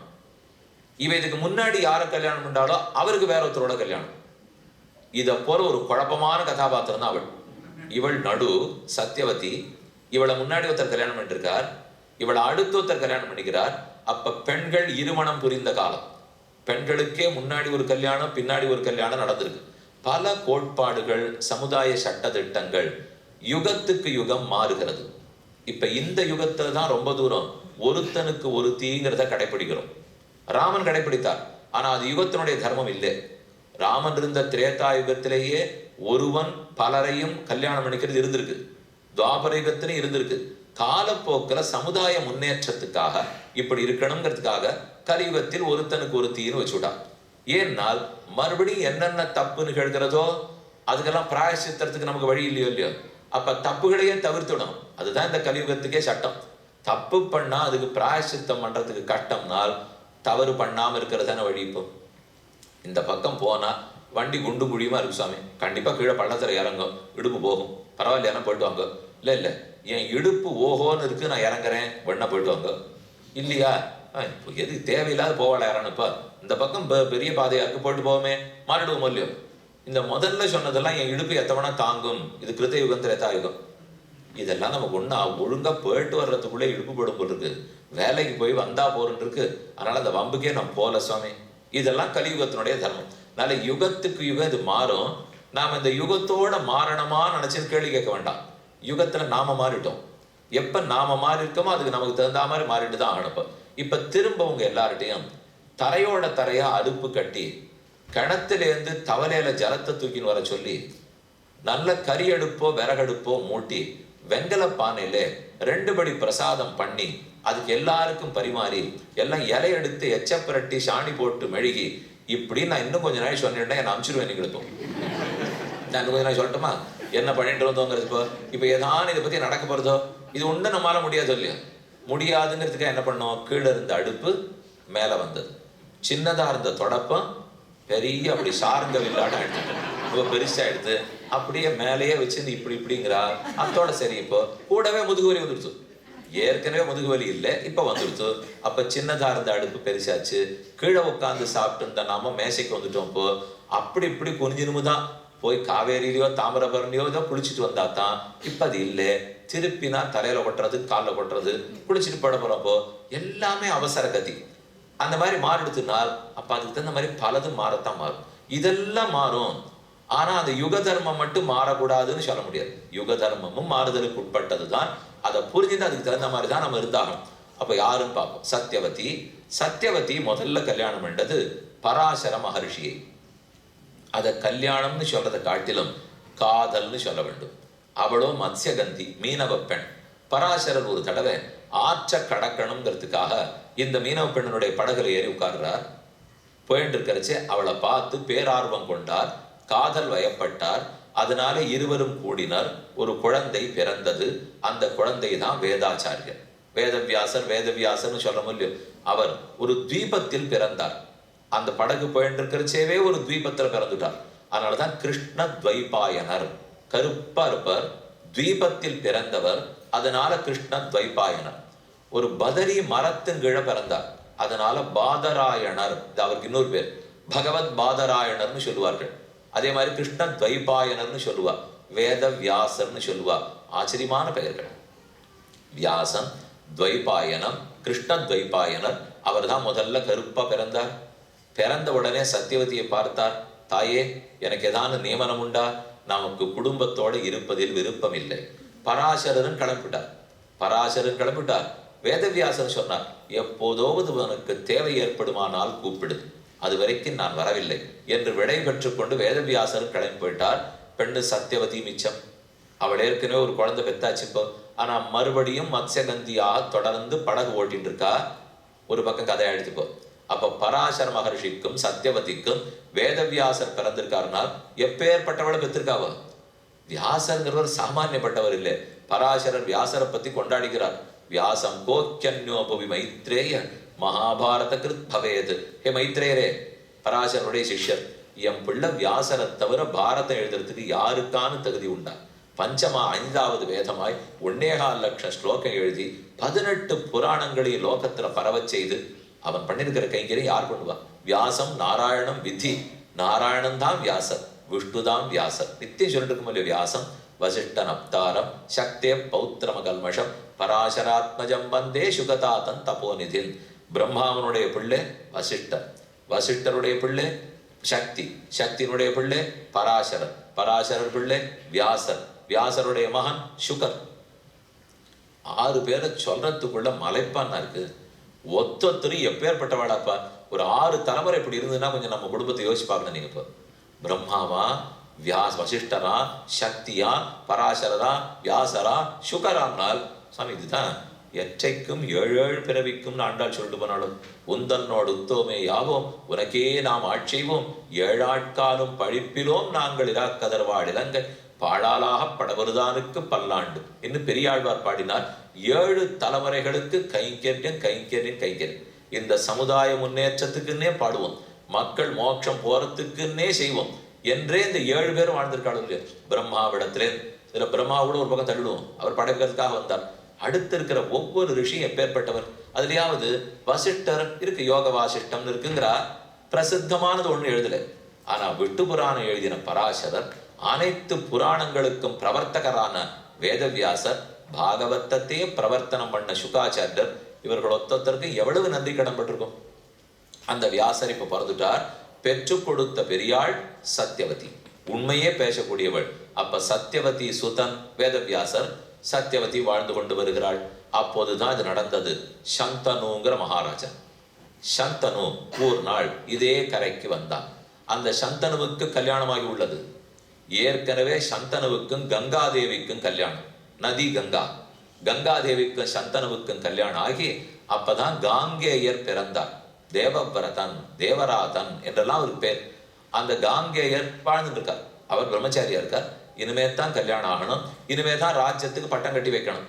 இந்த சந்தனு யாருன்னால் எல்லாம் பரத வம்சத்தில் குருகுலத்தில் பிறந்தவர்கள். இவர்கள் இத்தனை பேருமே யாரு தெரியுமோ? யயாதி நடத்துல பிறந்தவா. எல்லாருமே சந்திர வம்சத்தவர்கள். சூரிய வம்சத்தவர் ராமன். சந்திர வம்சத்தில் ஒத்தொத்தரா பிறக்கிறா. அதுல புரூரவசுங்கிறவர் பிறந்தார். நகுஷன் பிறந்தார். யயாதி பிறந்தார். அந்த யயாதியினுடைய மூத்த பிள்ளை யது. யயாதியினுடைய கடைசி பிள்ளை புரு. புருவனுடைய வம்சத்துல பிறந்தவாழ்லாம் தான் பாண்டவர்கள், கௌரவர்கள் எல்லாரும். யதுனுடைய வம்சத்துல பிறந்தவாழ்லாம் போஜர்கள், விஷ்ணிகள், கண்ணன். இவர்கள்லாம் எது வம்சத்துல பிறந்தவா, அவர்கள்லாம் புரு வம்சத்துல பிறந்தவா. இது வரைக்கும் என்ன வம்சாவளின்னு ஞாபகம் வச்சுங்க. இது நம்ம இந்த குடும்ப மரம், ஆங்கிலத்தில் ஒன்று செல்விடல், ஒரு படம் போடுவில்லை, சித்தப்பா பெரியப்பா அப்பா பாபா இவாலாம் போட்டு இதான் சமயம் எங்க குடும்ப மரம்ங்கிறமே. இது குடும்ப காடு, மரம்லாம் இல்லை. இது ரொம்ப பெருசு. அதனால இது குடும்பமே காடுன்னு தான் சொல்லணும். இப்போ அவ்வளவு பெரிய குடும்பம். யயாதி, யது, யயாதி, புரு. அந்த புருவனுடைய வம்சத்துலதான் பாண்டவர்கள். இவா எல்லாருமே பரத வம்சத்துல பிறந்தவா. பாண்டவர்களுக்கு முன்னாடி துவாபர யுகத்துல இருந்தது பரதம். 3 யுகத்திலையும் பரதம் உண்டு. நம்ம தேசத்தையும் பாரதம் பாரதம்னு சொல்றது தெரியுமோ? எல்லாரும் என்ன சொல்லுவா? ஹிந்துஸ்தான்னு சொல்லாதீங்க, பாரதம் வேணா சொல்லுங்கன்னுவா. ஓ, தெரியாத பேசுற போல் இருக்கு. ஹிந்துஸ்தான்னா கூட எல்லாம் புது பேர். பாரதம்ங்கிறது ரொம்ப பழைய பேர். பாரதம்னு சொன்னாலே மொத்த சனாதன தர்மத்தையும் ஒத்துணுட்டோன்னு அர்த்தம். இவர் பாரதியாள். பாரதன்னால் முதல்ல பாரதம். 2 பேர் சுவாயம்புவ மனுவுக்கு பிள்ளை, பிரியவிரதன், உத்தானபாதம் உண்டு. அதுல பிரியவிரதனுடைய வம்சத்துல வந்தவர் தான் பரதன். ஜடபரதன் கேள்விப்பட்டிருப்பிட. பாகவதத்துல புராணத்துல கதை வரும் இல்லையோ? இது கிருதயுகத்தில் இருக்கிற பரதன். துவாபர யுகத்து பரதன், ராமன் தம்பி பரதன், அவரு நாட்டை ஆண்டிருக்கார். அவர் ரிஷபேதேவருடைய பிள்ளை பரதன், அவரு நாட்டை ஆண்டார். 3வது யுகம் துஷ்யந்தன், அவனுக்கு சகுந்தலைக்கும் பிள்ளை பரதன். அப்ப 3 பரதர்கள், கிருத, திரேதா, துவாபர. இந்த 3 யுகத்திலையும் பிறந்த ஆளவே தான் பாரதம். பாரதம்னு பேர். பரதனால ஆளப்பட்டு வந்தபடியால் பாரத தேசம் என்ன இதுக்கு பேர் வந்தது. அந்த துஷ்யந்தனுக்கு பிறந்து அந்த பரத குலத்தில் இருந்தவாள் தான் இவ எல்லாரும். இந்த சந்தனு எல்லாமே அங்கு பிறந்தவர் தான். சந்தனுவுக்கு கங்கையோட கல்யாணம் ஆச்சு. கங்கை மைந்தனாக காங்கேயர் என்னதான் இருந்தார். பிறந்தார், பெரிய சக்திசாலியா இருந்தார். அவர் தான் அப்புறம் பீஷ்மரா போறார். இன்னும் ஆள.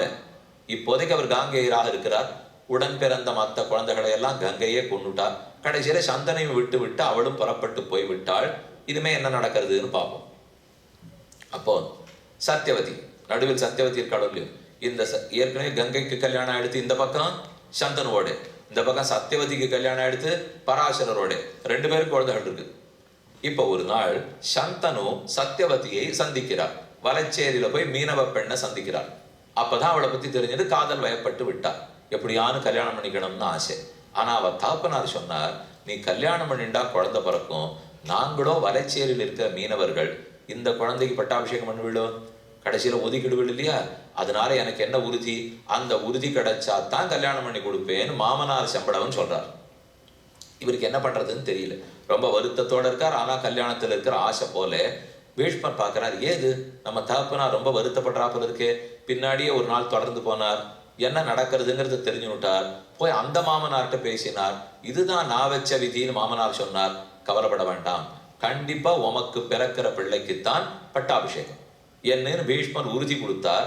அப்பவர் நித்தியப்படலை. இப்போ அது சரி, இந்த பிள்ளைக்கு பட்டாபிஷேகம் நீங்க சொல்லலாம். ஆனா நாளைக்கு அந்த பிள்ளைக்கு அப்புறம் திரும்ப பீஷ்மரே உங்ககிட்ட வந்துருத்துனால், நீ ரொம்ப நாள் இருந்து பிள்ளை இல்லாம இருந்து அப்புறம் ராஜ்யம் படுத்துனா, இந்த பிள்ளைக்கு பிள்ளைக்கு பிள்ளையே எப்பவும் ஆடணும். அப்படின்னா தான் நான் கல்யாணம் பண்ணி கொடுப்பேன். இதுலேயும் தெரிஞ்சுக்க வேண்டியது, பண்ணி கொடுக்கறதுக்கு நிறைய விதிமுறைகள் அப்பவும் வச்சுருந்துருக்கா. இதெல்லாம் இருந்தா தான் பண்ணுவோம் போல் இருக்கு. இப்ப நாம வச்சுக்கிறது, நன்னா படிச்சிருக்காரா, நிறைய சம்பாதிச்சிருக்காரா, சந்தோஷமா இருக்கா, அவ்வளவுதான். அதுக்கு மேலே குலமா கோத்திரமா அது இது பண்பா ஒரு திருப்பல்லாண்டு திருப்பாவையெல்லாம் தானே தெரியுமா தெரியாதா இதெல்லாம் ஒத்துரும் கேட்கறது இல்லை. இப்போ ஞான பெண்ணுக்கோ ஆணுக்கோ திருப்பாவை தெரியுமா, பக்தி உண்டா, கோவிலுக்கு போவிடான்னு கேட்டுட்டா அதுதான் சுவாமி இதெல்லாம் 10ஆம் பசலித்தனமா என்னத்தையோ பேசியிருக்கா, கல்யாணம் பேசணும்னா திருப்பாவை பற்றி பேசுறீரே அப்படிங்கிற அளவுக்கு எடுத்துப்போ. என் கல்யாணத்துக்கு பக்தி இருக்கா கேட்க வேண்டாமா? அதுவும் பெண்ணுக்கு பக்தி இருந்து இல்லை பிள்ளைக்கு பக்தி இருந்து ஆணுக்கும் பெண்ணுக்கும் கணவனுக்கோ மனைவிக்கோ இல்லாத போயிட்டா அதுவே ஒரு பெரிய கட்டம் தெரியுமா? நிஜமா அந்த பெண்ணோ பிள்ளையோ ரொம்ப மனசு வருத்தத்தோட தான் வாழ்வா. ஆமா அவளுக்கு பக்தியே இல்லையே என்ன இவன் நினைச்சுப்பா, இவருக்கு துளி கூட பக்தி இல்லையே என்ன அவன் நினைச்சுக்கலாம். மிஞ்சி போனா என்ன சொல்லுவா, நீ பண்றதை நான் தடுக்கல, இதை நிறைய பேர் ஒத்து விடுவா. நீங்க பண்றதை நான் தடுக்கல அதை ஒத்துப்பா. இத்தனை எத்தனை நாள் தள்ள முடியும்? இப்படி பண்றதை தடுக்காதுக்கா குடும்பத்தில் இருக்கோம். இப்போ அப்படி ஒன்றும் பிரயோஜனம் இல்லையே. சேர்ந்து பிரம்மத்தை தேடுறதுக்கு தான் கல்யாணம் பண்ணிக்கிறோம். அதுல போய் ஒரு பிரிவினை இருந்து விடலாமா? அதனால கொஞ்சமாவது பார்த்து பக்தி இருக்கா, வணக்கம் இருக்கா, பணிவு இருக்கா அப்படின்னு பண்ணி வச்சோம்னா நல்லது. அந்த பணிவு இருந்ததுன்னா நாளைக்கு பக்தி இருந்ததுன்னா வாழ்க்கையில் ஒரு சண்டை பூசல் வந்ததுன்னா கூட பகவான் கூட இருந்து நன்னா பார்த்து சரிப்படுத்தி விட்டுருவார். இல்லைன்னுட்டா கூட குறுக்க கூப்பிடுறது கூட ஆள் இருக்காது இல்லையா? இப்போ 2 பேர் ஏதோ சண்டை போட்டுக்கிறா, நாங்கள் விவாகரத்து வாங்கிக்க போறோம்னு சொல்றாள்னா அவள்கிட்ட போய் பேசணும்னு வச்சுக்க. பக்தர்களா இருந்தா ஒரு மாதிரி பேசலாம், கண்டிப்பா இதுல நம்பிக்கையே இல்லைன்னா என்னன்னு சொல்லி அவள்கிட்ட பேசுறது. எதை சொன்னாலும் எடுத்துறீ போறா, எத்த சொன்னா அது தேவையில்லையே, இப்படி இருக்கணும்னு யாரும் சொன்னாலுவா? நம்ம விஷ்ணு புராணத்துல சொல்றாரு என்ன, அதை நான் கேட்கணுமான்னுவா? அப்ப எப்படிதான் சொல்றது? அப்போ ஒரு பக்தி இருந்ததுன்னா தான் உன்னை பேசி இந்த மாதிரி நினையே நானும் சொல்றதுக்கான முடியும். அதற்காகவாவது பார்த்தா ஆகணும் இல்லையோ? சத்தியவதி எத்தனை கேள்வி கேட்கிற பாருங்க. பீஷ்மர் பார்த்தார், என் தந்தையாருடைய சந்தோஷம் தான் எனக்கு முக்கியம், ஆகவே தற்போது பிரதிஜை செய்கிறேன், இந்த பெண்ணு சத்தியவதிக்காக இவள் என் தந்தையை கல்யாணம் பண்ணி கொள்ள வேண்டும் அப்படிங்கிறதுக்காக இனி எப்போதும் இவன் பிரம்மச்சாரியாகவே இருப்பான் அப்படின்னு பெரிய பிரதிஜை எடுத்தார். அது கேட்டு ஆகாசமே நடுங்கித்து. ஆகாசத்தில் இருக்கிற தேவர்கள் ரிஷிகள்லாம் பீஷ்ம பீஷ்மான்னு பேர் கொடுத்தாப்போ. பீஷ்மன்னா பயங்கர பிரதிஜை பண்ணவர்னு அர்த்தம். அதனாலதான் அவருக்கு பீஷ்மருங்கிற பேரே வந்தது. இது வரைக்கும் அப்படி இல்லை. விபீஷணன் பாருங்க, இந்த பீஷே எல்லாரையும் பயப்படுத்துறவர், பயங்கரம்னு அர்த்தம். விபீஷணனை பார்த்தாலே கட்டவாளாம் உள்வாளாம். அதனால விபீஷன் பீஷாஸ்மாத் பாதः பவதே பீஷோதேதி சூர்யா பீஷாஸ்மாத் அக்னிச்சேந்திரஸ்ச மிருத்யுர்தாவதி பஞ்சமயிதின்லாம் உபனிஷத் வாக்கியம் இருக்கு. அப்ப அந்த பீஷணம்ங்கிறதே பீஷ் பயங்கரான்னு அர்த்தம். பீஷ்மன் பயங்கர பிரதிஜை பண்ணினவர். அதுக்கப்புறம் சந்தனுவுக்கும் சத்தியவதிக்கும் கல்யாணம் எடுத்து குழந்தைகள் பிறந்தனர். 2 பேர் பிறந்தார். விசித்திர வீரியன் சித்ராங்கதன்னு பேர். 2 பேர் பிள்ளை. சந்தோஷமா வாழ்ந்திருக்கணும் இல்லையோ? ஏற்கனவே ஒரு பக்கம் கங்கை நடத்துல மனசை வச்சார், இவரிடத்துல குழந்தைய பெற்றார், சந்தனு போயிட்டார். அவர் இல்லை, இனிமே சத்தியவதி கையில தான் மொத்த நாடே சிக்கிட்டு இருக்கு. இப்போ இந்த குருகுலத்துக்கு ஒரே மனைவியாய் அவ தான் முடிவெடுக்க வேண்டிய தருணம். இந்த பக்கம் சித்ராங்கதன், அந்த பக்கம் விசித்திர வீரியன். ஏற்கனவே பெற்ற வேதவியாசர் அவர் கிளம்பி போயிட்டார். கூட இல்லே எப்ப வேணுமோ நினை வரேனுட்டு கிளம்பி போயிட்டார். மொத்த நாடு சத்தியவதி கையில் இப்போ. அப்ப ரொம்ப நாள் முன்னாடியே இந்த நாட்டையே பாதுகாத்து ராஜாவே இல்லாத நாட்டை என்ன பண்ணணும்னு அவதான் முடிவெடுத்திருக்கா. இருந்திருக்கே ஒரு சத்தியவதி, யாரும் பெருசா பேர் கூட தெரியாது, ஆனா அந்த சத்தியவதி கையில தான் இந்த நாடு முழுக்க இருந்திருக்கு. அவ தான் ராணியா இருக்கா. பீஷ்மர் இருக்க மாட்டாரா? இவ்வளவு பெரியவர்னா அவர் தான் மாட்டேன்னு விட்டாரு. இந்த நாடு நன்னா இருக்கான்னு பார்த்துக்கிறது தான் எனக்கு வேலையே தவிர, அதை தவிர ஒரு முடிவு நான் எடுக்க மாட்டேன், சிம்மாசனத்தில் இருக்கிறவா தான் எடுக்கணும்னு விட்டார் அவர். நல்ல வேலைக்கு சித்ராங்கதன் விசித்திர வீரன் 2 பேரும் இல்லையோ? இதுல சித்ராங்கதன் பெரிய போராளி. ஆரோடையோ சண்டை போட போய் ஒரு கந்தர்வனோட சண்டை இட்டு பிராணம் போயிடுச்சு. அப்ப இருந்த 2 பிள்ளைக்குள்ள ஒத்தம் போயிட்டான். அடுத்தவன் விசித்திர வீரியன் மட்டும்தான் இருக்கான். அந்த விசித்திர வீரியனுக்கும் ஒண்ணு தேக ஆரோக்கியம் ஓஹோன்னு இல்லை, ஓரளவுக்கு தான் தேக ஆரோக்கியம் இருந்தது. சரி, அவனுக்கான கல்யாணம் பண்ணி வச்சு குழந்தைகள் பிறக்கட்டும் அப்படி நினைச்சிருந்து பீஷ்மாச்சாரியர் போனார். காசி தேசத்திலிருந்து சுயம்பரத்தில் ஈடுபட்டு 3 பெண்களை சுயம்பரத்தில் ஜெயித்து கூட்டிட்டு வர்றார். அந்த பெண்கள்லாம் அவரை பண்ணிக்க போறோம்னு நினைக்கிறார். ஆனா அவள் அவருக்காக கொண்டு வரல, அவர் இந்த பிள்ளைக்கு விசித்திர வீரனுக்கு பண்ணி வைக்கிறதுக்காக போயிருக்கார். அம்பா, அம்பிகா, அம்பாலிகா என்று 3 பேர். 3 பேரையும் தன் தேர்ல வச்சு கூட்டின்னு வந்துட்டு இருக்கார். பல பேரும் எதிர்க்கிறார். எதிர்த்தவர்கள்லாம் அம்பால் அடிச்சு விரட்டி விட்டார். அப்ப அம்பா மட்டும் கேட்கிறா, இப்படி சட்டுன்னு எங்களை கூட்டின்னு போறீரே, நான் ஏற்கனவே ஒத்தனை மனசார விரும்பியிருக்கேன், அவனைத்தான் கல்யாணம் பண்ணிக்கணும்னு ஆசைப்படுறேன், நீர் நிர்பந்தப்படுத்தி இன்னொருத்தன இடத்துல கொண்டு போறீரே என்று கேட்டாள். உடனே அவர் நிறுத்திட்டார் தேர். அப்படின்னா நான் ஒன்னும் நிர்பந்தப்படுத்துறேன், நீ யார் இடத்துல விருப்பப்பட்டியோ போன்னு இறக்கி விட்டார். அவ புறப்பட்டு அங்க போனான். இந்த 2 பண்புகளையும் அழைச்சின்னு வந்தார். அழைச்சின்னு வந்து விசித்திர வீரனுக்கு கல்யாணம் பண்ணி வச்சுட்டார். ஆனா கல்யாணம் பண்ணி வைத்து என்ன ஏது குழந்தை பிறக்குமாங்கிறதுக்குள்ளே அவனுக்கு வியாதி முத்தி போய் பிராணம் பெடுத்து.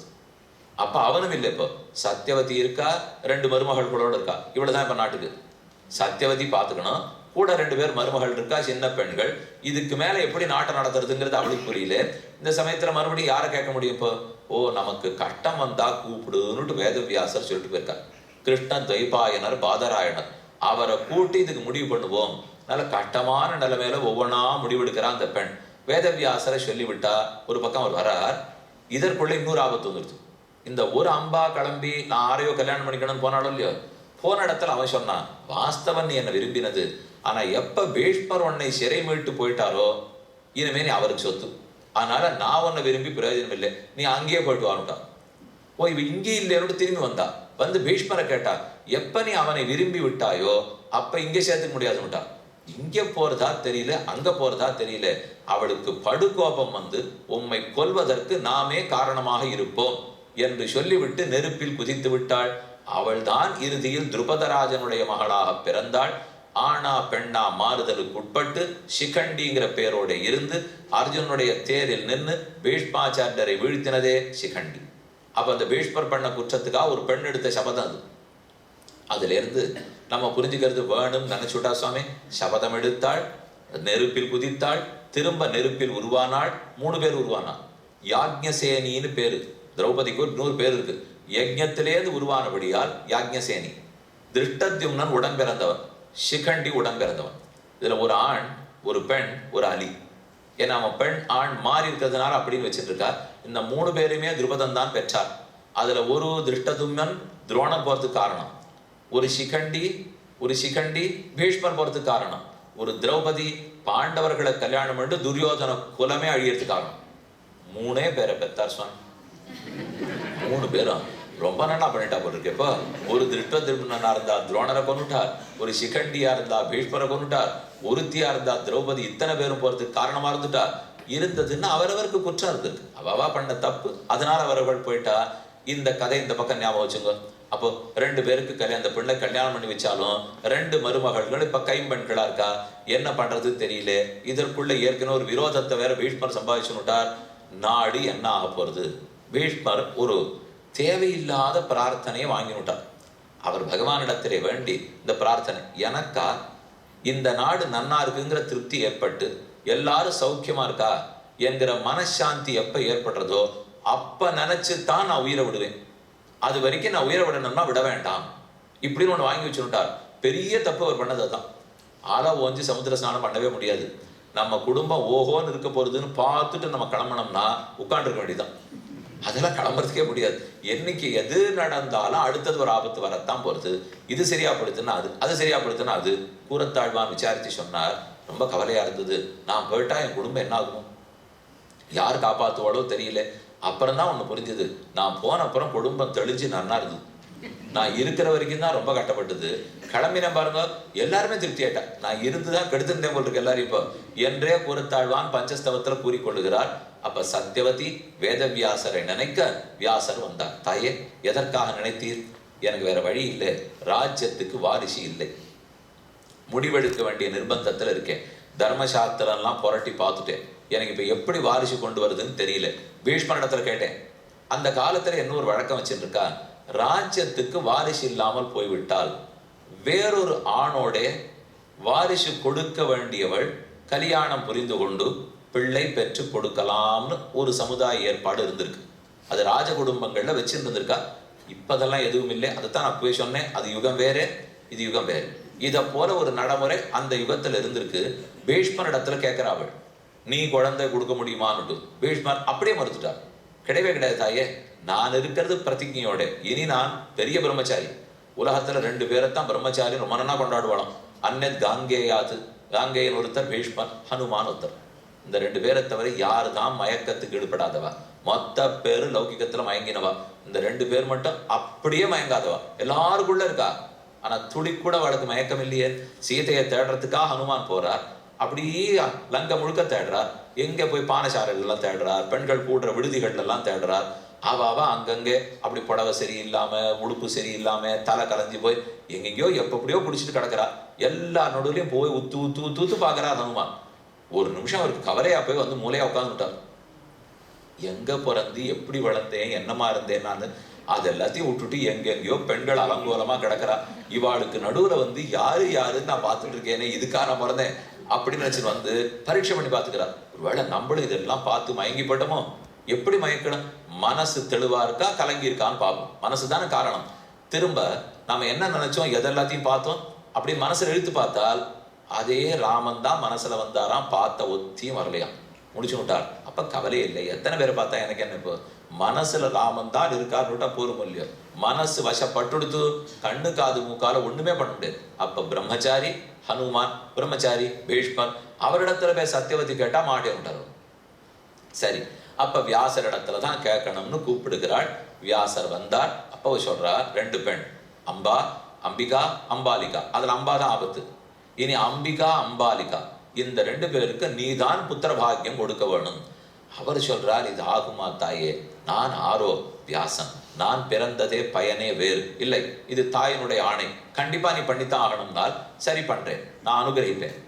என் கண் பார்வையே போரும், என்னுடைய அனுகிரகமே போரும். ஆனால் என்ன அவர்கள் தாங்குவார்களா, என்னுடைய உருவத்தவர்கள் பார்ப்பார்களா, நீ தான் முடிவு பண்ணிக்கணும் என்று சொல்லி வச்சுட்டார். சரி, நான் ஏற்பாடு பண்ணா. ஆனா அவ சொல்லச்சே வியாசரை போல ஒருத்தர் வரப்போறான்னு சொல்லவே இல்லை. அவள் எல்லாம் ரொம்ப அங்கங்கதான் மாத்திர. அவள் என்ன அழகாத விளையாடிட்டாள்னா, பீஷ்மரை தெரியும், அவர் ஓஹோங்கிற பிரம்மச்சாரி தெரியும், பேரழகன்னு தெரியும். அதனால இவள்கிட்ட சொல்றச்சேவே பீஷ்மரிடத்துலதான் நீங்க குழந்தை பத்துக்கு போறீங்கன்னு சொல்றா. ஆனா அவன் மாட்டான்னு பீஷ்மர். அதனால வேத வியாசரத்தான் அனுப்புறா. வியாசர் வந்தார். இந்த முதல் பெண்ணு பார்த்து அப்படியே அதிர்ச்சி அடைஞ்சுட்டா. அதிர்ச்சி அடைஞ்சதுல கண்ணை மூடினுட்டா. வியாசர் வரும்போது தன்னுடைய நீண்ட சடாமுடியோட, காஷாய வஸ்திரத்தோட, மாந்தோல் மரவுரிய தரித்து கொண்டு அவருடைய அந்த நிமிடத்தோட வந்திருக்கார். பார்த்து இந்த அழகான பெண்ணுக்கு இது தாங்கலே, அதனால பார்த்து கண்ணை மூடிண்டா. அனுகிரகத்தால குழந்தை பிறந்தது.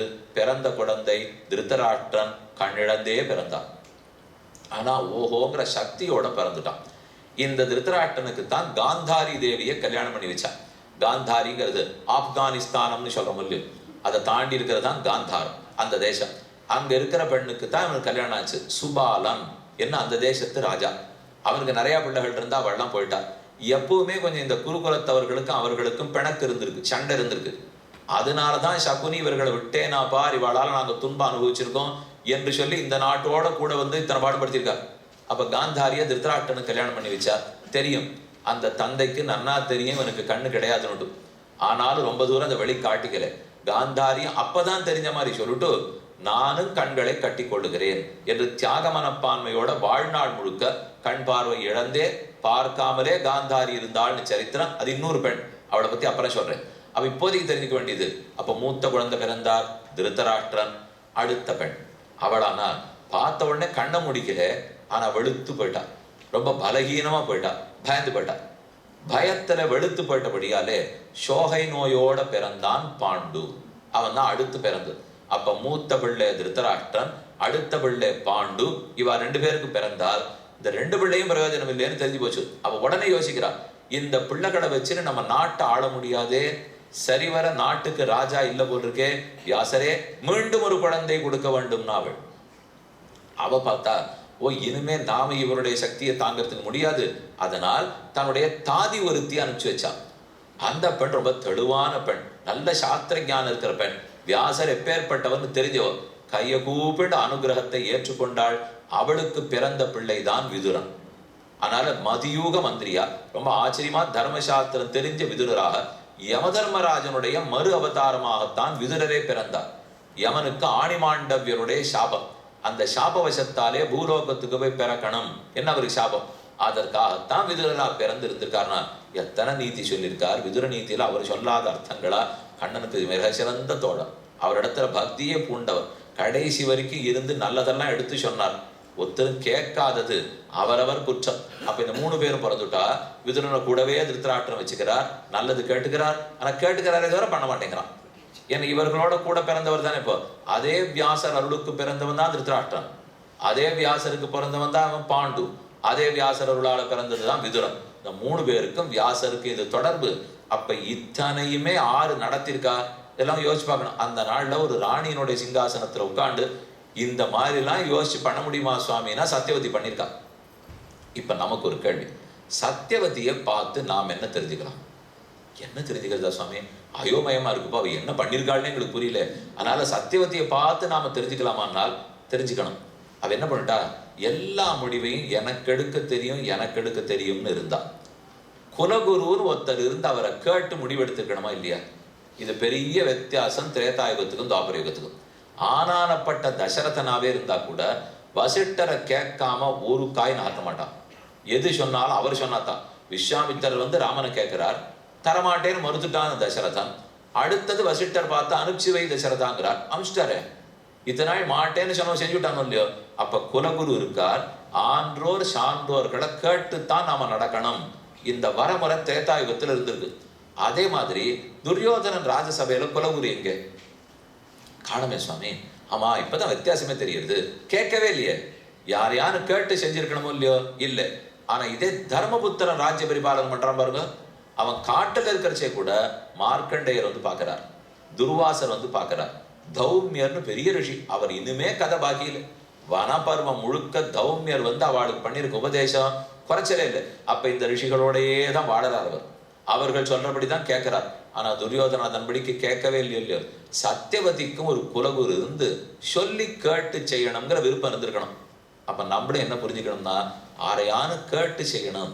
நம்ம கையில தான் எல்லாம் இருக்கு, நாமே முடிவெடுத்துடணும்னு நினைச்சுக்க கூடாது. அதை பெண்களா இருக்கிறவா தங்களுக்கு ஒரு குறை இன்னொருத்தரை கேட்டு செஞ்சா அது குறையே நினைச்ச கூடாது. தாராளமா கேட்கணும். இது ஆணுக்கு பொருந்தும் பெண்ணுக்கு பொருந்தும். நம்ம தலைப்பு பெண்ணுன்னு இருக்கவே நான் போய் சொல்லிட்டு இருக்கேன். அப்ப ரெண்டு பேருக்கும் பொருந்துருதான். குலகுருன்னு ஒருத்தரை வச்சுட்டு இருந்திருக்கணும், அவரை கேட்டு செஞ்சிருக்கணும். கேட்கற சந்தனு விட்டே இல்லை. ஆனா சந்தனு சில ரிஷிகளோட தொடர்பு வச்சிருந்தார், கேட்டு இருந்திருக்கார். இவ அதை கேட்கவே இல்லை. இது ஒரு தப்பு. ரெண்டாவது பண்ண தப்பு, நாம இந்த மாதிரி பண்ணிட்டு இருக்கோமே. ஏற்கனவே வியாசர் இருந்திருக்காரு. வியாசர் இப்ப நல்லது சொல்றாருன்னா அதை கேட்போம். அவ என்ன வச்சுட்டா, தனக்கு இது நல்லதுன்னு புரிஞ்சு போச்சு. வியாசரே பெரிய குரு தானே, அவர் சொன்னபடி கேட்டுக்கலாம். பெத்த பிள்ளை தானே. அப்ப வியாசர் சொன்னதை கேட்டுக்கூடாதானால் இவ ஒரு முடிவு எடுத்துனுட்டு அதை வியாசரை கொண்டு நீ பண்ணுங்கிறா. என்ன கேட்டிருக்கணும்? ஒரு பெண் எப்பவுமே கேட்க ஆரம்பிக்கச்சே, இப்படி பண்ணலாமா இப்படி பண்ணலாமான்னு தோன்றது, அபிப்பிராயம் என்னன்னு கேட்கணும்.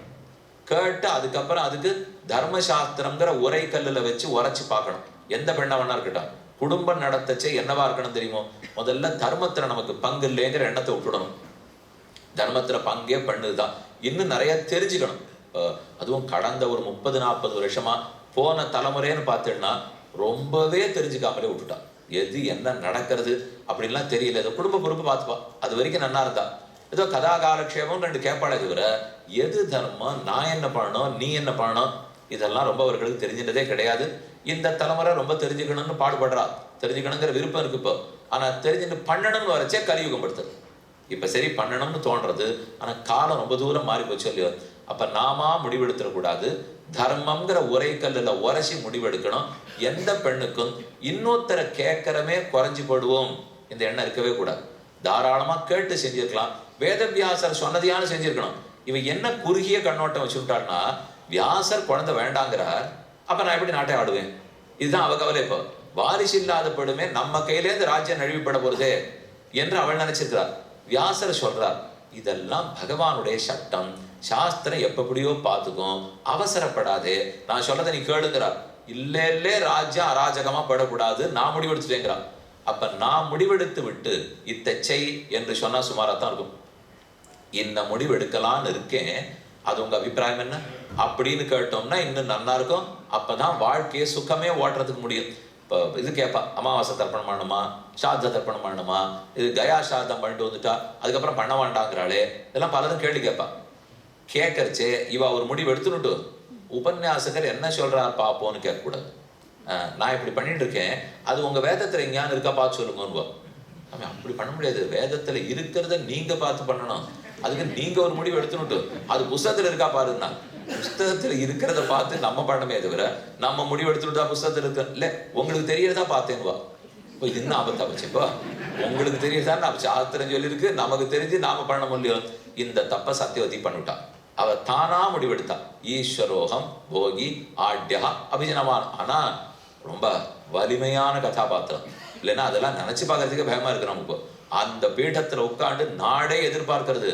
இன்னொன்னு, நாட்டாளுற பீடத்தில் இருக்கிறவா அப்படி இம்மி அசைஞ்சா கூட நாடு முழுக்க எதிரொலிக்கும். அப்ப அவ எடுக்கிற ஒவ்வொரு முடிவும் உயிரான முடிவு. தங்களையும் பார்த்துக்கணும், நாட்டு பிரஜைகளையும் பார்க்கணும், சரிவா முடிவு எடுக்கணும்.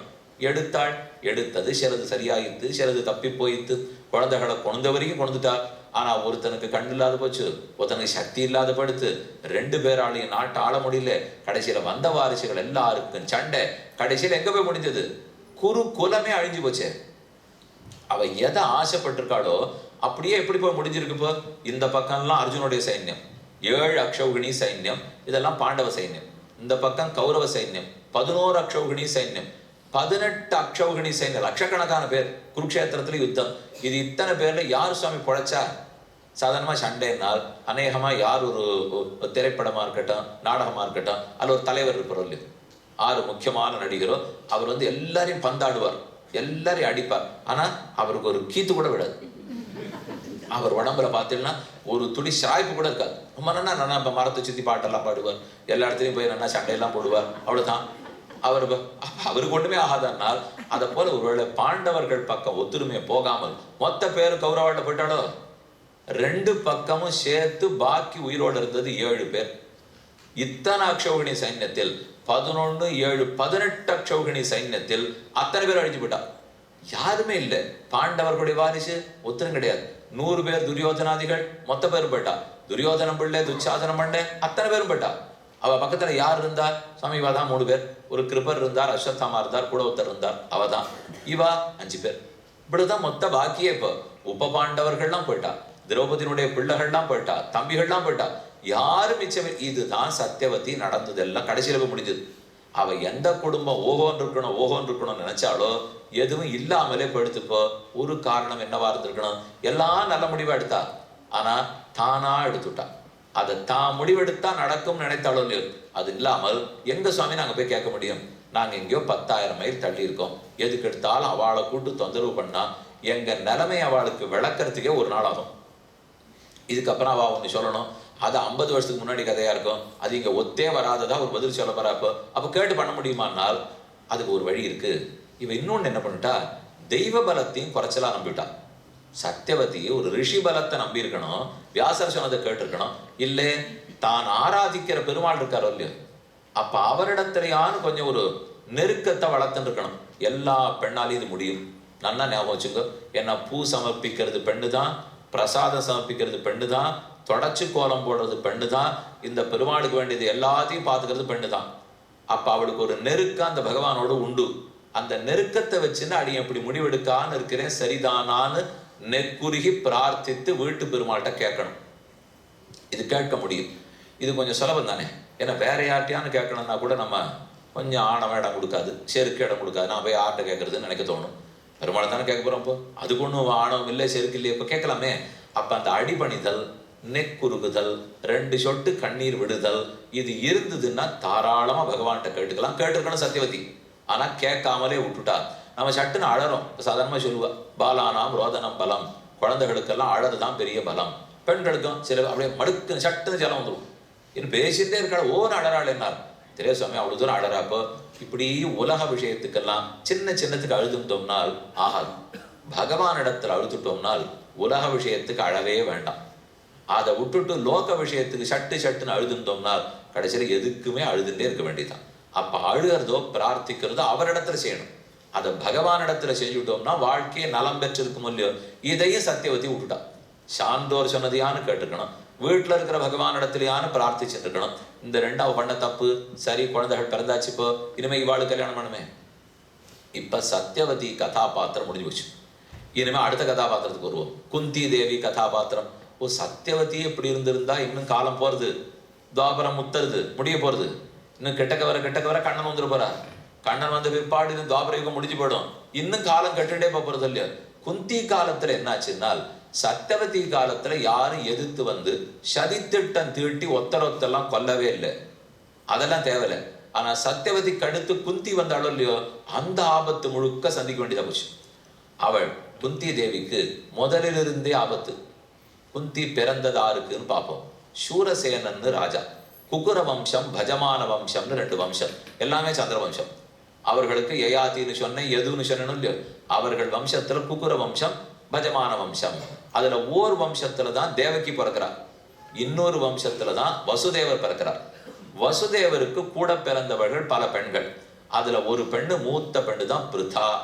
அந்த பிருத்தைய பக்கத்து தேசத்து ராஜனுக்கு உறவு வேற.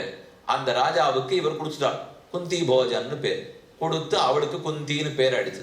பிருத்தா பெத்த பிள்ளைங்கிறதுனாலதான் அர்ஜுனனுக்கு பார்த்தன்னு பேர். குந்தி பெத்த பிள்ளைங்கிறதுனால கவுந்தேயன்னு பேர். இந்த பேரெல்லாம் ஏன்னு புரிஞ்சுப்போம்.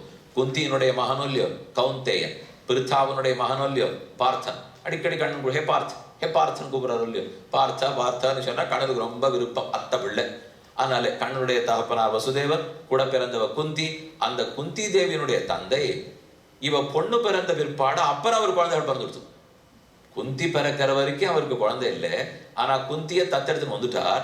அதுக்கப்புறம் அவர் குழந்தைகள் பிறந்தது. குந்தியை வச்சு வளர்க்கறச்சே அவர் துர்வாசருக்கு நிறைய கைங்கரம்னு அவர் சொன்னபடி கேளு, அவர்கிட்ட உபதேசங்கள்லாம் வாங்கிக்கோன்னு சொல்லிட்டார். குந்தி தேவி இப்ப இளம் பெண்ணா இருக்கிறச்சே, கல்யாணமே ஆகல, அப்பவே துர்வாசர் இடத்துல பிரார்த்திச்சிருந்தா, நிறைய கைங்கரியம் பண்ணா. அவர் பெண்ணே ரொம்ப நன்னா நீ தொண்டு புரியுறியே, நன்னாரு, ஓஹோன்னு வாழ போற, நீ என்ன ஆசீர்வாதம் மட்டும் ஒரு மந்திரம் தரேன், இந்த மந்திரத்தை வச்சுக்கோன்னு கொடுத்தார். அந்த மந்திரத்தை வச்சு நீ எந்த தேவதையை கூட்டாலும் வருவான் இப்படின்னு சொல்லிட்டு போயிட்டார். வந்தவர் ஏதோ போட்டாள்னா சாப்பிட்டுட்டு நஜா போயிருக்கலாம் இல்லையா, போகாமல் ஏதோ இத்த தரேன் அத்தை தரேன்னா மந்திரத்தை கொடுத்துட்டார். பெண்ணு மந்திரத்தை வாங்கி வச்சுருட்டா. அவ ஒரு நாள் இப்படியே பார்த்துட்டு இருக்கிறச்சு, சூரியன் ஓஹோன்னு இருக்கா, பார்க்கறதுக்கே பேரழகா இருக்கா, இந்த மந்திரத்தை சொன்னா வராரா பார்ப்போம் இப்படின்னு குந்திக்கு ஆசை. ஆசைன்னா மந்திரம் சொல்லிட்டா. சொன்ன உடனே நேர சூரியன் சாளரத்தின் வழியே வந்துட்டார். வந்தவர், பெண்ணே என்னை கூப்பிட்டுருக்கியே, நீ பேரழகோட இருக்கியே, நான் உன்னை கல்யாணம் பண்ணிக்கிறேன்னா. அதுக்கெல்லாம் நான் கூப்பிடவே இல்லை உங்களை. இப்போ ஏதோ ரிஷி மந்திரம் கொடுத்தாருங்கிறதுக்காக கூப்பிட்டு பார்த்தேன்னா, கூப்பிட்டது வந்தாச்சு, நான் உனக்கு தாராளமா ஏதான வரம் கொடுத்து தான் ஆகணும்ப்போ, பெண்ணே நீ என் மனைவி ஆகணும். அதுக்கு மேல அவளுக்கு என்ன பண்றதுன்னு தெரியல. அவரோ பேரழகனா தேவன் வந்திருக்கா. தேவர்கள் கேட்டா தடுக்கவும் கூடாதுன்னு சொல்லுவா. அவர்கள் என்ன பிரார்த்திக்கிறார் கூட செய்யணும் இல்லையோ, மனைவி ஆகணும்னு சொல்றார். ஆனா இவ சாமர்த்தியமா என்ன கேட்டா, அப்பதான் அந்த இளம் பெண் எடுத்த முதல் முடிவு. துர்வாசர் இடத்துல வாங்கி வச்சிருந்ததை வாங்கிவிட்டா. அதை சொல்லி போத்துட்டா. அதை சொல்லி பார்த்த வரைக்கும் கூட கொஞ்சம் அசட்டுத்தனம். ஆனா அதுக்கப்புறம் அவ ஜாக்கிரதையாயிட்டா. சரி, நீர் எனக்கு குழந்தையே கொடுத்தாலும் என் கன்னித்தன்மை கழியக்கூடாதுன்னு பிரார்த்திச்சாவள். அப்பதான் சூரியன், சரி ஒத்துக்கிறேனே, நீ கன்னியாவே இருப்பேன் அப்படின்னு சொல்லி ஒத்துக்க முதல் பிள்ளை பிறந்தான். கர்ணன் என்ன பேர் வைத்து ராதேன்னு சொல்லுவா. கர்ணன் சொல்றா. அவனை படகோட வச்சு சின்ன பொட்டியில அனுப்பிச்சுட்டா. அரோ தேரோட்டி வளர்த்தான், சூதபுத்திரன் எழப்பட்டான். அவன் கதை இருக்கட்டும், அந்த சரித்திரம் எல்லாருக்கும் தெரிஞ்சது. இப்போ இது மூத்தது. ஆனா மூத்த பிள்ளை பிறந்திருந்தாலும் கன்னித்தன்மை கழியலையோ இல்லையோ. அதனால அந்த பெண்ணைத்தான், குந்தி தேவியைத்தான் இப்ப இவனுக்கு கல்யாணம் பண்ணி வைக்கிறான். பாண்டுவுக்கு கல்யாணம் குந்தி தேவியோட, திருத்தராட்டனுக்கு கல்யாணம் அங்க காந்தாரியோட. அப்ப காந்தாரிக்கும் திருத்தராட்டனுக்கும் கல்யாணம், குந்திக்கும் பாண்டுவுக்கும் கல்யாணம். இவா 2 பேருக்கும் உறவு எப்படி இருந்தது? அதாவது குந்திக்கும் காந்தாரிக்கும் உறவு எப்படி இருந்தது? வரும்போது பார்க்கச்சே நாம கண்ணை மூடிட்டு இருக்கோம், அவ கண்ணை திறந்துட்டு இருக்கா. நம்ம கணவனுக்கு கண்ணு கிடையாது, அவள் கணவனுக்கு கண் உண்டு, அவன் தான் ராஜ்யத்தை ஆளுவான் போல் இருக்கு என்ற பொறாமை உணர்வு காந்தாரிட்ட இருந்தது. அது எங்கேயுமே இருக்கலாம். எங்கேயுமே இருக்கலாம்னா எவ்வளவு தூரம்? ஓரகத்தி ஓரகத்தின்னு சொன்னாலே ஆபத்து தான். இந்த ஓர்படின்னு சொல்லும் பாருங்க. அண்ணன் தம்பிகளுக்கு 2 பேர், இவா 2 பேர், அண்ணனுடைய மனைவி தம்பியினுடைய மனைவின்னு அவா 2 பேரும் ஓரகத்தின்னு சொல்ல முடியும். அது எதனால அந்த பேர்லாம் வந்து முன்னாடி எனக்கு தெரியாது. இப்போ இந்த உறவு தான் நம்ம சொல்லிட்டு இருக்கோம். இப்போ அதே நாத்தனாருக்கு சம்ஸ்கிருதத்துல நனாந்தான்னு பேர். நான் அந்த தீதி நனாந்தா. எத்தனை நல்லது அவளுக்கு என்ன தொண்டு புரிஞ்சாலும் சிரிச்சுட மாட்டாளாம். அதனாலதான் நான் அந்த தீ ஆனந்தமே படமாட்டா, சிரிக்கவே மாட்டா. மொத்தம் அவளை உட்காந்து வச்சு செய்வோம். ஆனா சிரிச்சிருவாளான்னா இன்னும் கொஞ்சம் நல்லா பண்ணிருக்கலாம் இப்படிதான் சொல்லுவர்களை மட்டும் சிரிச்சிட மட்டும் மாட்டாளாம். அதனால அந்த செய்யாம இருக்காளும். அதனால நான் அந்த ஆண் பேர் வச்சிருக்கான்வா. அப்ப இந்த ஓரகத்திகளுக்குள்ள எப்படி இருக்கணும்ங்கிறத அங்க பார்த்து நம்ம தெரிஞ்சுக்கணும். காந்தாரியும் குந்தியும் 2 பேரும் ஆரம்பிக்கும் போது வம்பு இருந்தது. ஓ இவ இப்படி இருக்காளே, நாம் இப்படி இருக்கமேனுட்டு. ஆனா குந்தி எடுத்த சில முடிவுகளால் வேற வழியே இல்லை, காந்தாரி தங்கையாவே அவளை ஏத்துனுட்டா. குந்தி எடுத்த முக்கியமான முடிவு என்ன தெரியுமோ? இதை பார்த்து நம்மளும் தெரிஞ்சுக்கணும். அவ எடுத்த முடிவு, பஞ்சபாண்டவர்கள் காட்டுக்கு போறச்சே அப்போதும் சரி நாட்டுல இருப்பேங்கிறவ இருப்பேன்னு சொல்லியிருக்கா. பல வருஷம் இருக்கவும் இருந்திருக்கா. அதே மாதிரி இது எல்லாம் சண்டையெல்லாம் முடிஞ்சு கிட்டத்தட்ட சில ஆண்டுகள் கழித்து வேற வழி இல்லாமல் திருத்தராஷ்டிரன், காந்தாரி, விதுரன் இவர்கள்லாம் கிளம்பி காட்டுக்கு போறா. அவர்களோட நான் நாட்டுல இருக்க மாட்டேன்னு குந்தியும் கிளம்பி காட்டுக்கு போய் அவர்கள் காட்டு தீயில் இறந்து போறச்சே இவளும் காட்டு தீயில தான் இறந்திருக்கா. இது என்ன சுவாமி இது?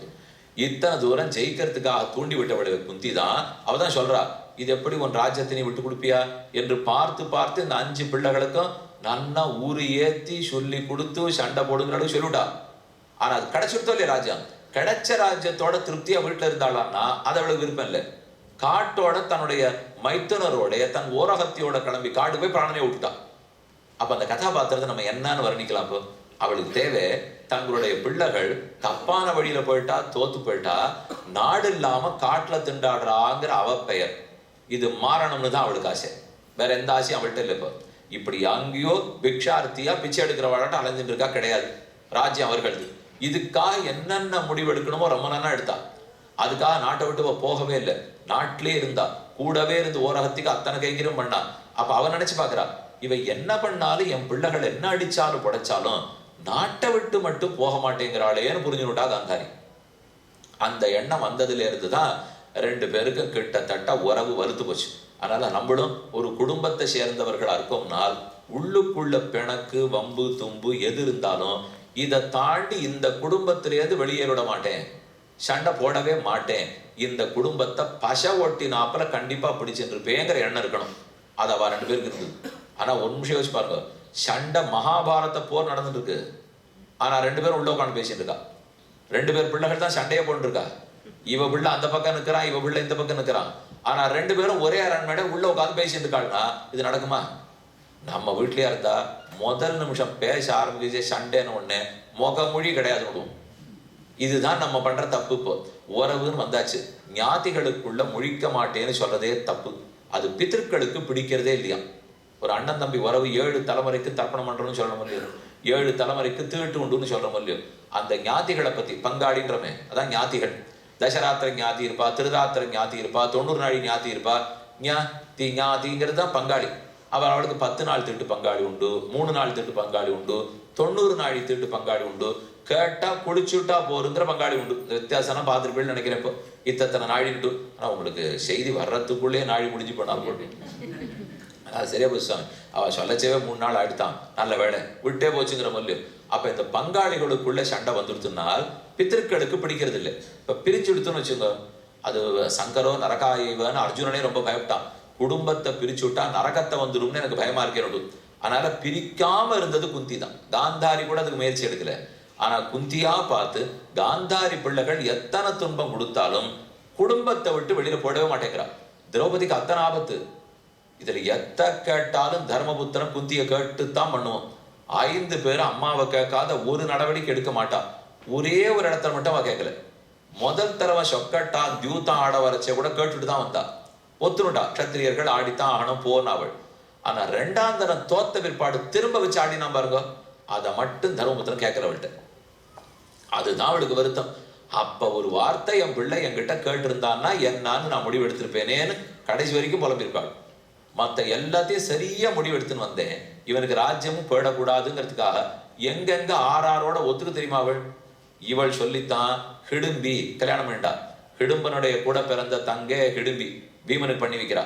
உலூபி நாகராஜனுடைய பெண். அவள்லாம் 6ன்னே அவளுக்கு தெரியாது. ஆனா தம் பிள்ளைகளுக்கு ஆதரவு கிடையாதுன்னு குந்தி தெரிஞ்சு வச்சுட்டு இருக்கா. அதனால காட்டுல இவா சம்பந்தம்லாம் வரைச்சே சரின்னு ஒத்துக்கிறா. அதனாலதான் ஹிடும்பிக்கு குழந்தை பிறந்து கடோத்கஜன் அவனை வச்சுதான் அர்ஜுனனையே தப்பிக்க வைக்கிறா. அவனை காவு கொடுக்குறா. கொடுத்து கர்ணன் விட்டு அந்த பெரிய நாகபாஷ அம்புல இருந்து ஒரே ஒரு ஆயுதம் வச்சிருக்கான். அது அர்ஜுனனுக்குன்னே தீட்டி வச்சுட்டு இருக்கான். அவனை முடிக்கிறதுக்குன்னே ராத்திரி போர்ல கடோத்கஜனை கொண்டு நிறுத்தினா அவனை அழிச்சு அது போயிடுச்சு. அதே போல இவனுக்கு உலிபிக்கு நாகராஜனுக்கு அவனுக்கு பிள்ளை பிறந்தா அவனை வச்சு காப்பாத்தி விட்டான். எங்கெங்கேந்து தனக்கு வேண்டி வாழ தேடிக்கணும்னு தெளிவா இருந்தவள். அதன்படிக்குத்தான் மத்ர தேசத்து மன்னவனை கூப்பிட்டுப்போம், விராட தேசத்து மன்னவனை கூப்பிட்டுப்போம், துருபத தேசத்துக்கு போங்கோ வேணும்னு சொல்றாவள். சொல்லி அனுப்பிச்சுட்டு என்ன சாமர்த்தியமா திரௌபதியை கல்யாணம் பண்ணிட்டு வந்த உடனே ஓரளவு தெரியாது படாது. இவன் அந்த மீனை அடிச்சுட்டான்னு உடனே தர்மபுத்திரன் நகுல சகதேவர்கள் அழைச்சின்னு வீட்டுக்கு வந்துட்டான். இவன் வந்தாச்சு. 5 பேரும் ஒன்னா வரல, நம்ம நினைச்சிருக்கிறது 5 பேரும் ஒன்னா வந்துட்டான்னு. இவ வந்தாச்சு. வந்த உடனே கண்டிப்பா நடந்தது என்னன்னு கொஞ்சமானு சொல்லாம இருக்க மாட்டான். தர்மபுத்திரனுக்கு அப்படி இருக்க தெரியாது. எதுவா இருந்தாலும் தாய்கிட்ட கண்டிப்பா சொல்லிடுவோம். அப்ப ஏதோ சொல்லியிருப்போம். அடுக்கலையிலே இருந்துட்டு அம்மா வந்திருக்கேன்னு 5 பேர் சொல்றா புரியும், பகிர்ந்துக்குங்கன்னு அவ சொல்லிட்டா. தானே நம்ம ஞாபகம் வச்சிருக்கிறது. 5 பேரும் பகிர்ந்து வச்சுக்கோன்னு சொல்லிட்டாள்னால் அது ஏற்கனவே அவளுக்கு சுமாரா தெரியும். ஆனா பார்க்கும்போதே இந்த அண்ணன் தம்பிகளுக்குள்ள சண்டை வந்துடாத இருக்கணும், இதுவும் அவளுக்கு ஒரு நினைப்பு. அந்த நினைவினாலே 5 பேரும் பகிர்ந்துக்கோன்னா. இதனால அதுக்கு முன்னாடி திரௌபதி அந்த மாதிரி கணவன் வேணும் கணவன் வேணும்னு 5 விதவிதமான குணங்களுக்குள்ள கணவன் வேணும் அப்படின்னு பரமசிவரான இடத்துல கேட்க, அதனால் தான் சிவன் 5 குணத்தோட 5 பேரைத்தான் நான் கொடுக்க முடியும், ஒருத்தனா கொடுக்க முடியாதுன்னு சொல்லி 5 கணவன்கள் ஆயிட்டான்னு ஒரு சரித்திரம் இருக்கு. அதனாலதான் அந்த வரபலத்தினாலதான் அவளுக்கு அப்படி ஏற்பட்டிருக்கு. ஆனா குந்தி என்ன முடிவு எடுக்கிறா பாருங்க, ஏதாவது ஒரு பொருளை கொண்டா போல 5 பேரும் பிரிச்சுங்கோங்கிறாப்புல மருமகளே என்ன பிரிச்சிருக்கா. அந்த அளவுக்கு அவளுக்கு தைரியம் இருந்திருக்கோ இல்லையோ. அதான் ஒரே ஒரு இடத்துல அவ விட்டதுனால் கேட்டுண்டு செஞ்சிருக்கணும். 2ஆம் தரம் சொக்கட்டான் ஆட போச்சே, கேட்காது போயிட்டான் யுதிஷ்டிரன். அது அவர் இடத்துல அப்ப ஒன்னா இருந்துட்டு விட்டே விலகாமல் ஒரு குடும்பத்தை கட்டியா கையில பிடிச்சிட்டு இருந்தாளுங்கிறது குந்திக்கு ஏற்றம். அதோட விட்டுடல. திரௌபதி வந்தாள், வந்து நாட்டு பெண்ணு மருமகள் வந்தா எடுத்துப்போ, அந்த மருமகள் இன்னும் ரொம்ப பெரியவோ, குந்தி தேவியை காட்டில் இன்னும் பெரிய குடும்பத்திலேருந்து வந்திருக்கா. அவள் இவளாவது தேசத்திலேருந்து வந்திருக்கா. குந்தி போஜன் தத்து கொடுத்து போயிட்டு கல்யாணம் பண்ணதோட சரி, கண்ணன் மருமகன்கிற பெருமை இருக்கு வாஸ்தவம். ஆனா திரௌபதி அப்படியா, துருபத தேசத்து மன்னவனுடைய மகள், அவள் கல்யாணம் பண்ணிட்டு வந்திருக்காள்னால் அப்ப அவளுக்கு இவளுக்கு எப்படி ஒத்து போயிருக்கும்னால் போனதில்லை. அந்த திரௌபதி காந்தாரிக்கு கைங்கரம் பண்ணியிருக்கா. இத்தனைக்கும் திரௌபதியை பத்தி பொதுவா சொல்லச்சே என்ன தெரியுமா சொல்லுவா, ரொம்ப சுயநல சுவாமி, தன் காரியம் என்னமோ பார்த்து வேணும்னு தூண்டி கண்ணனே ஒரு தடவை சொல்லிட்டான். இத்தனைக்கும் திரௌபதி கண்ணசச்சா கண்ணன் பண்ணுவார். அந்த அளவுக்கு ரொம்ப பிடித்தம் தான் அவருக்கு. ஏன்னு சொல்றேன், அந்த அளவுக்கு பிடித்தமா இருந்திருந்தாலும் திரௌபதியை சொல்றார் கிருஷ்ணே, ஏ திரௌபதி, அதுக்குன்னு ரொம்ப நீ உலக இயல்பை உன் ஒருத்திக்காக வளைக்க பார்க்கறது நன்னா இல்லைன்னுட்டார் அவரு. எத்தனையோ தடவை சொல்லி பார்த்தாலும் அவ எதை எடுத்தாலும் தன்னுடைய விரித்த குடலை பத்தி தான் பேசுவாள். நான் குடல் விரிச்சிருக்கேன், ரத்தம் எப்போ வரும், இப்படின்னே திரும்பி திரும்பி நான் வாஸ்தவன் அவமானப்பட்டது உண்மை, அதுக்காக என்ன பண்ணமோ செய்யறோம், அதுக்கு நீ எதுக்கெடுத்தாலும் உலகமே உன் தலைமையிற்காக வளர்க்க முடியும், அப்படி பண்ணாதேங்கிற அளவுக்கு போயிட்டா. ஆனா பார்த்தா பேர் அழகி, இவ யாராவனா இருக்கட்டும், இப்போ அழகுல அவ்வளவு பெரியவளா இருந்திருக்கா. அந்த அழகுக்கு மயங்காதவர்களே கிடையாதான். அப்ப 5 பேருக்கும் இவ ஒரு மனைவி, அதோட இல்ல இந்த 5 பேருக்கும் இதுக்கு அப்புறம் தனித்தனி மனைவியர் இருந்தனர். இவ 5 பேருக்குமே வெவ்வேறு, ஆனாலும் ஒருத்தரும் குடும்பத்தை விட்டு அசையல, எல்லாரும் ஒரே இடத்துல இருந்திருக்கா. இன்னொன்னு, குந்தி தேவி பிரார்த்திக்கிறா, கண்ணன் இடத்துல சரணாகதியை பண்றா, திரௌபதி சரணாகதி பண்றா. இவ மொத்த பேரும் 3 பெண்கள் சரணாகதி பண்றா. திரௌபதி, அம்மா மாமியார் குந்தி தேவி, வந்திருக்கிற நாட்டு பொண்ணு கூட உத்தரா, இவ 3 பேரும் சேர்த்து பயத்தில் இருக்கிற கர்ப்பம் காப்பாற்றப்படணும்னு பரீட்சித்து அழிஞ்சு விட போறானேன்னு பயம். அந்த பயத்துக்காக பகவான் இடத்துல சரணாகதி பண்ணிருக்கா. 3 பெண்கள் ஒன்னா ஒரு குழந்தையை காப்பாற்றணும் அப்படிங்கிறதுக்காக சரணாதி பண்ணினது இருக்குங்கிறதுக்காக சொல்ல வந்தேன் இப்போ. அப்ப குந்தி தேவி ஒரு நாள் கண்ணனை சந்திக்கிறார். அப்பப்ப போயிட்டு வர்றார். கண்ணன் அவளை பார்க்கிறார். பார்த்த போது அவ பிரார்த்திக்கிறார், எனக்கு எத்தனையோ நல்லதெல்லாம் பண்ணிருக்க கண்ணா, இந்த கட்டத்திலேயே என்ன வெயின்னு. அவள் என்னது, என் அத்தை எல்லா சுகத்தையும் வாங்கிக்க மாட்டியோ, ஏன் கட்டத்துல வெயின்னு சொல்ற, சுகப்பட்டுட்டேன்னா உன்னை மறந்து போடுவேன். மக்களுடைய இயல்பே கஷ்டம் இருக்கிற வரைக்கும் கடவுளை ஞாபகம் வச்சுப்பான், கஷ்டம் இல்லைன்னாலே நான் தான் நன்னா இருக்கேன் இவர் என்ன பண்ணாருன்னு பேச ஆரம்பிச்சுடுவான். அதனால எனக்கு கொஞ்சம் கட்டத்திலேயே வை. கண்ணனுக்கு ரொம்ப ஆச்சரியம். இருக்கட்டும், நீயே கேட்டிருக்கியான்னா கடைசி வரைக்கும் படு, நீ கேட்காட்டாலே அதுலதான் வைக்க போறேன், நீ வேற கேட்டுட்டு இப்ப வாயை திறந்து, அப்ப கண்டிப்பா இதுல இருக்கத்தான் போறேன். தெய்வீ கேஷா குணவை மம மாயா துரத்தையா மாமேவையே பிரபத்தியந்தே மாயாமே தாம் தரந்திதே. இதெல்லாம் நடந்துட்டு இருக்கிறச்சே உள்ளே இருக்கார் கண்ணன். என்னமோ இந்த ஒண்ணுமில்லாத சின்ன விஷயம் எத்தனையோ வரவு 1.5 மணி நேரம் சொல்லிட்டு இருக்காரு சுவாமி. இது இத்தனை சொல்லிட்டு இருக்கிறதுக்குள்ள கண்ணன் ஆட்டம் ஒரு சர்வேஸ்வரன் உட்கார்ந்து இருக்காரு. அவருக்கு எப்படி தோணும், உலகத்தை நினைத்த மாத்திரத்துல படைக்கிறவர், நினைத்த புருவ நெறித்தால அத்தனையும் தன் சரீரத்துக்குள்ள அடக்கி விடுறவர். வேணும்னா ஜட்டாயு பறவைக்கு மோட்சம் கொடுப்பார், வேண்டாம்னா ராவணனையே சாச்சிடுவார். எந்த சக்தி இருக்கக்கூடியவர். வேணும்னா ஒரு ஆழ்வாருக்கு பின்னாடி அப்படியே அவர் திருவடியை வருடிட்டு உட்கார்ந்துப்பார். வேண்டாம்னா வசிட்டர் 1000 ஆண்டு தபஸ் பண்ணாலும் திரும்பி பார்க்க மாட்டார். இத்தனை சக்தி இருக்கிற பகவான் எதற்கு இவா குடும்பத்துக்குள்ள இப்படி உட்கார்ந்துருக்கார்? ஒரே காரணம், அது திரௌபதியா இருக்கட்டும், பஞ்ச பாண்டவர்களா இருக்கட்டும், இதுவா அதுவா, கண்ணனா மற்றொன்றா, கேள்வி பிறந்தால் கண்ணனே அப்படின்னு தைரியமா முடிவெடுப்பாலும். அந்த ஒரு முடிவுக்கு மயங்கித்தான் கண்ணன் இத்தானா பாடும் பட்டார்னா. 1 கோடி பேர் இருக்கிற சைன்யமா கண்ணன் நான் தனியா 2 பேர்ல எது வேணும், அர்ஜுனா வாங்கிக்கோ துரியோதனா வாங்கிக்கோ சொன்னாரே கண்ணன். படுத்துட்டு இருக்கார் கண்ணன். ரெண்டு பேரும் இப்ப ஒத்தாசை கட்டு வந்தா சண்டைக்காக உதவணும்னுட்டு வந்தவன் துரியோதனன் தலைப்பக்கம் உட்காண்டான், அர்ஜுனன் கால் பக்கத்துல உட்காண்டான்.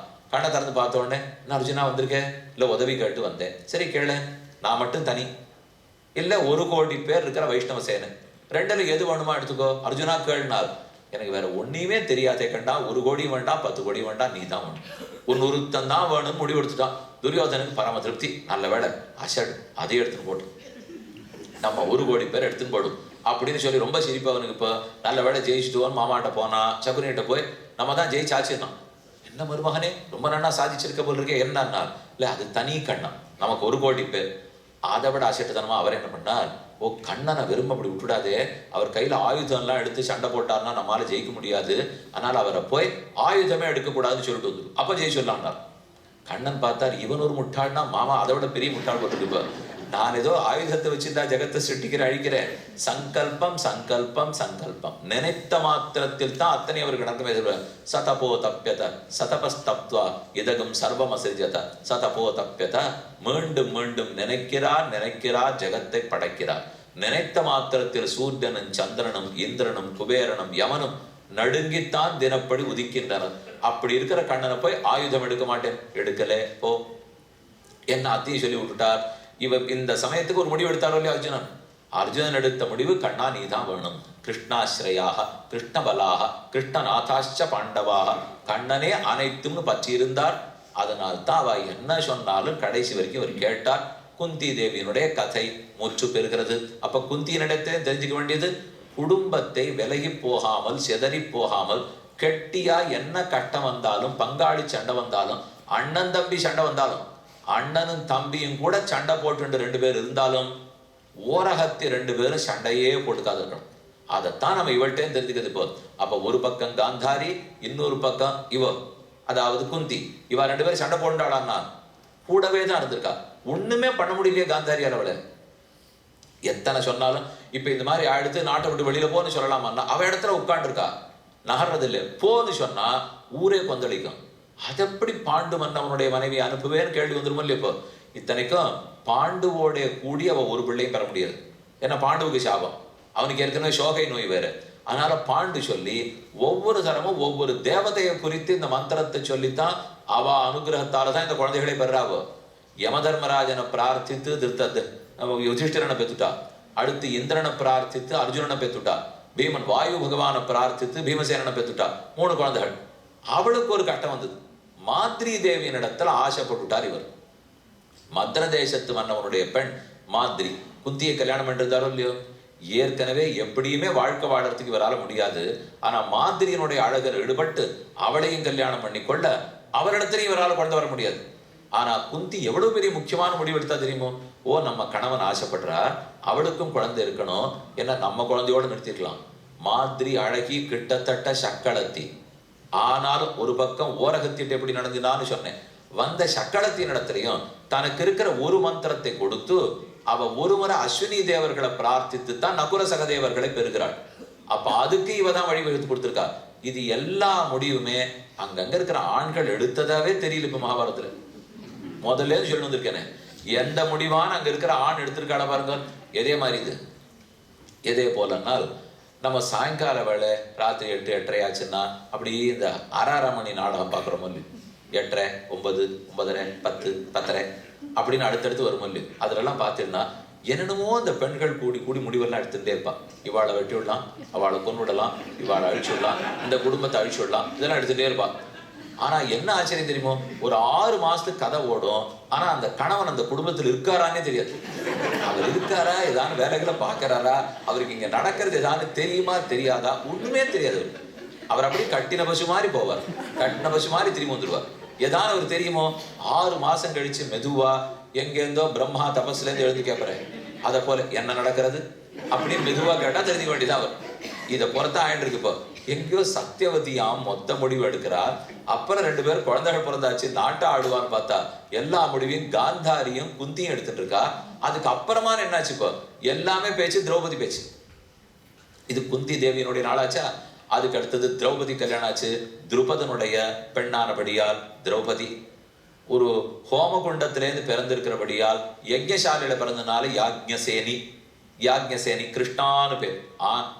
கிருஷ்ணா சம்ஸ்கிருதம், கிருஷ்ணா புல்லிங்க சொல், அகாராந்த புல்லிங்கா கிருஷ்ண சப்தா, ஆகாராந்த ஸ்ரீலிங்கா கிருஷ்ணா சப்தா.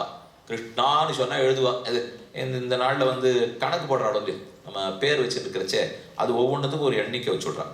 வச்சுட்டு இதுக்கு 3, இதுக்கு 8, இதுக்கு 11 கூட்டி பார்த்தீங்கன்னா 27 வருது. அது அவ்வளவா நல்லது இல்லை, 29 வந்தால் நல்லது, அதனால் கூட ஒரு கால் வாங்கிக்கோங்க. இப்போ வாங்கிவிடலாம்.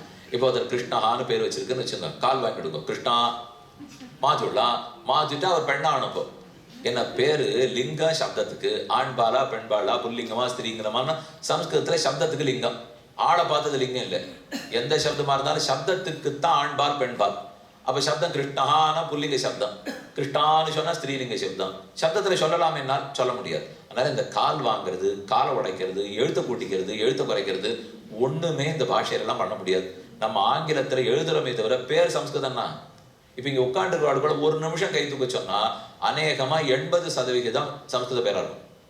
யாருக்கு வேணா எடுத்து பாருங்க. இப்போ ஏன்னா அப்படியே தமிழ் பேர்லாம் இப்போ வச்சுருக்கோம். தாமரை கண்ணன் இங்க எத்தனை பேர் இருக்கு சொன்ன, இதுதான் ஆழ்வார் பாடியிருக்காருன்னு கேள்விப்பட்டிருக்கேன். ஆனா அந்த மாதிரிலாம் எங்களுக்கு பேரெல்லாம் கிடையாது. இப்போ ஆனா கேட்டு பாருங்க, புண்டரீகாட்சனும் தருப்பார்.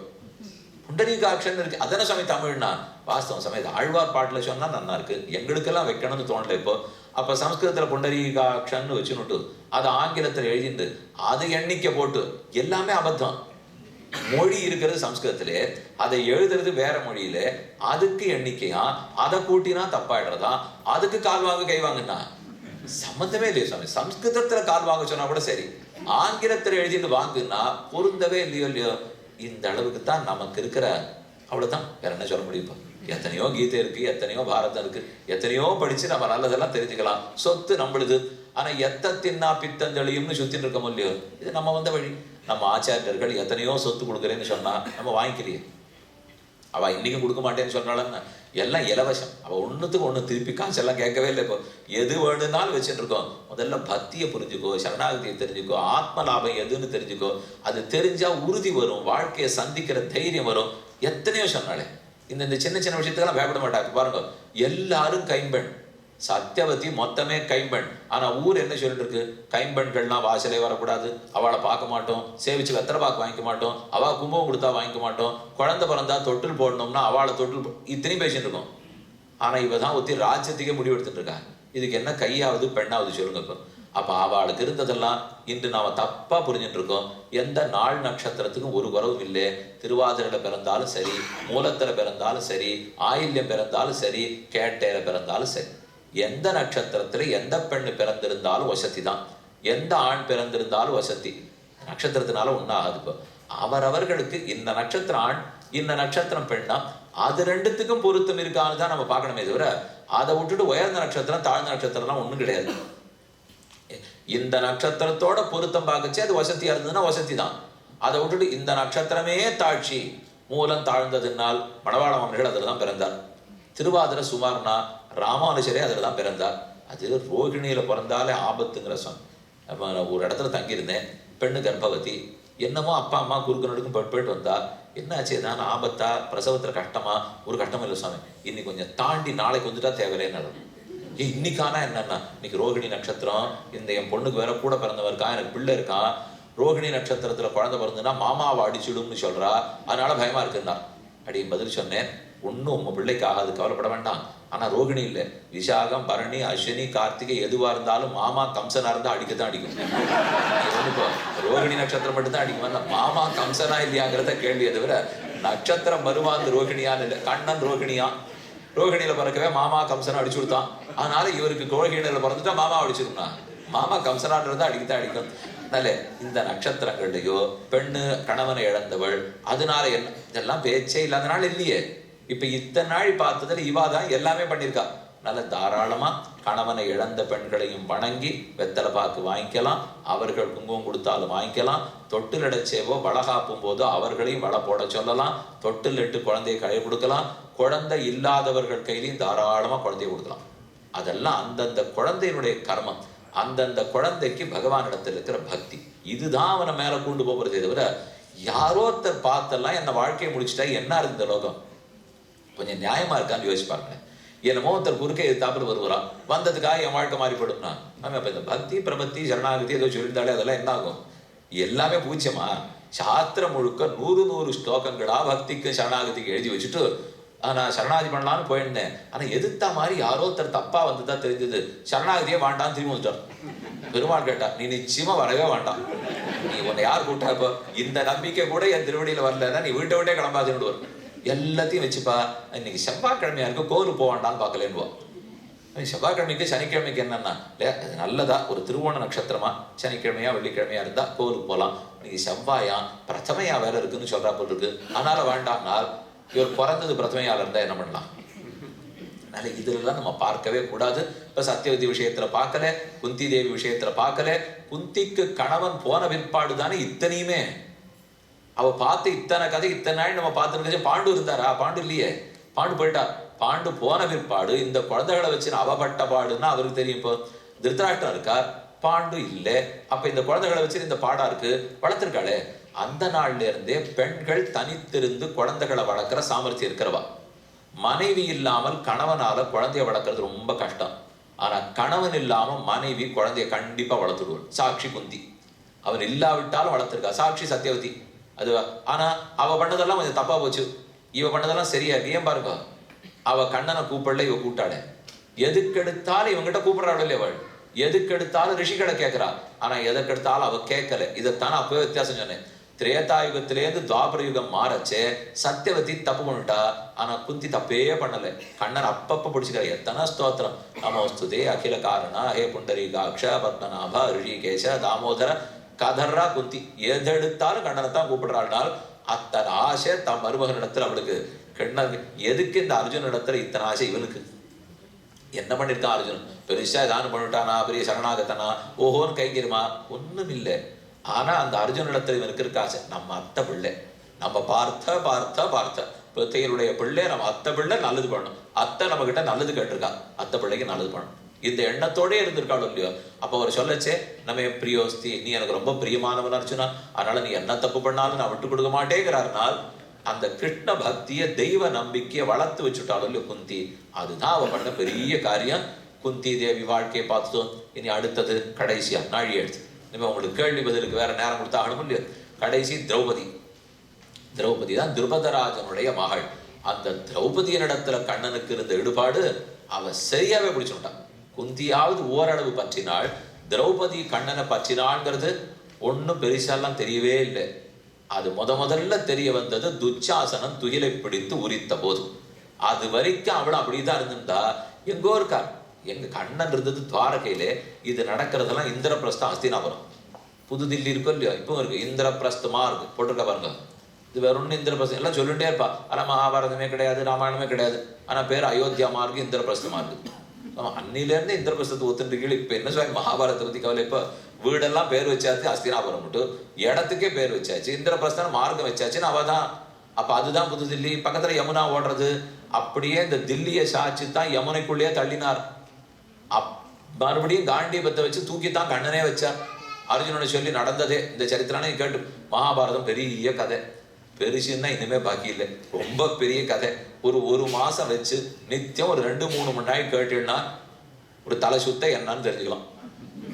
அவ்வளவு பெரிய கதை. இப்ப இது இத்தனை 1.5 மணி நாளியா உங்களுக்கு பலதெல்லாம் பேரே மறந்து போயிருக்கோம்.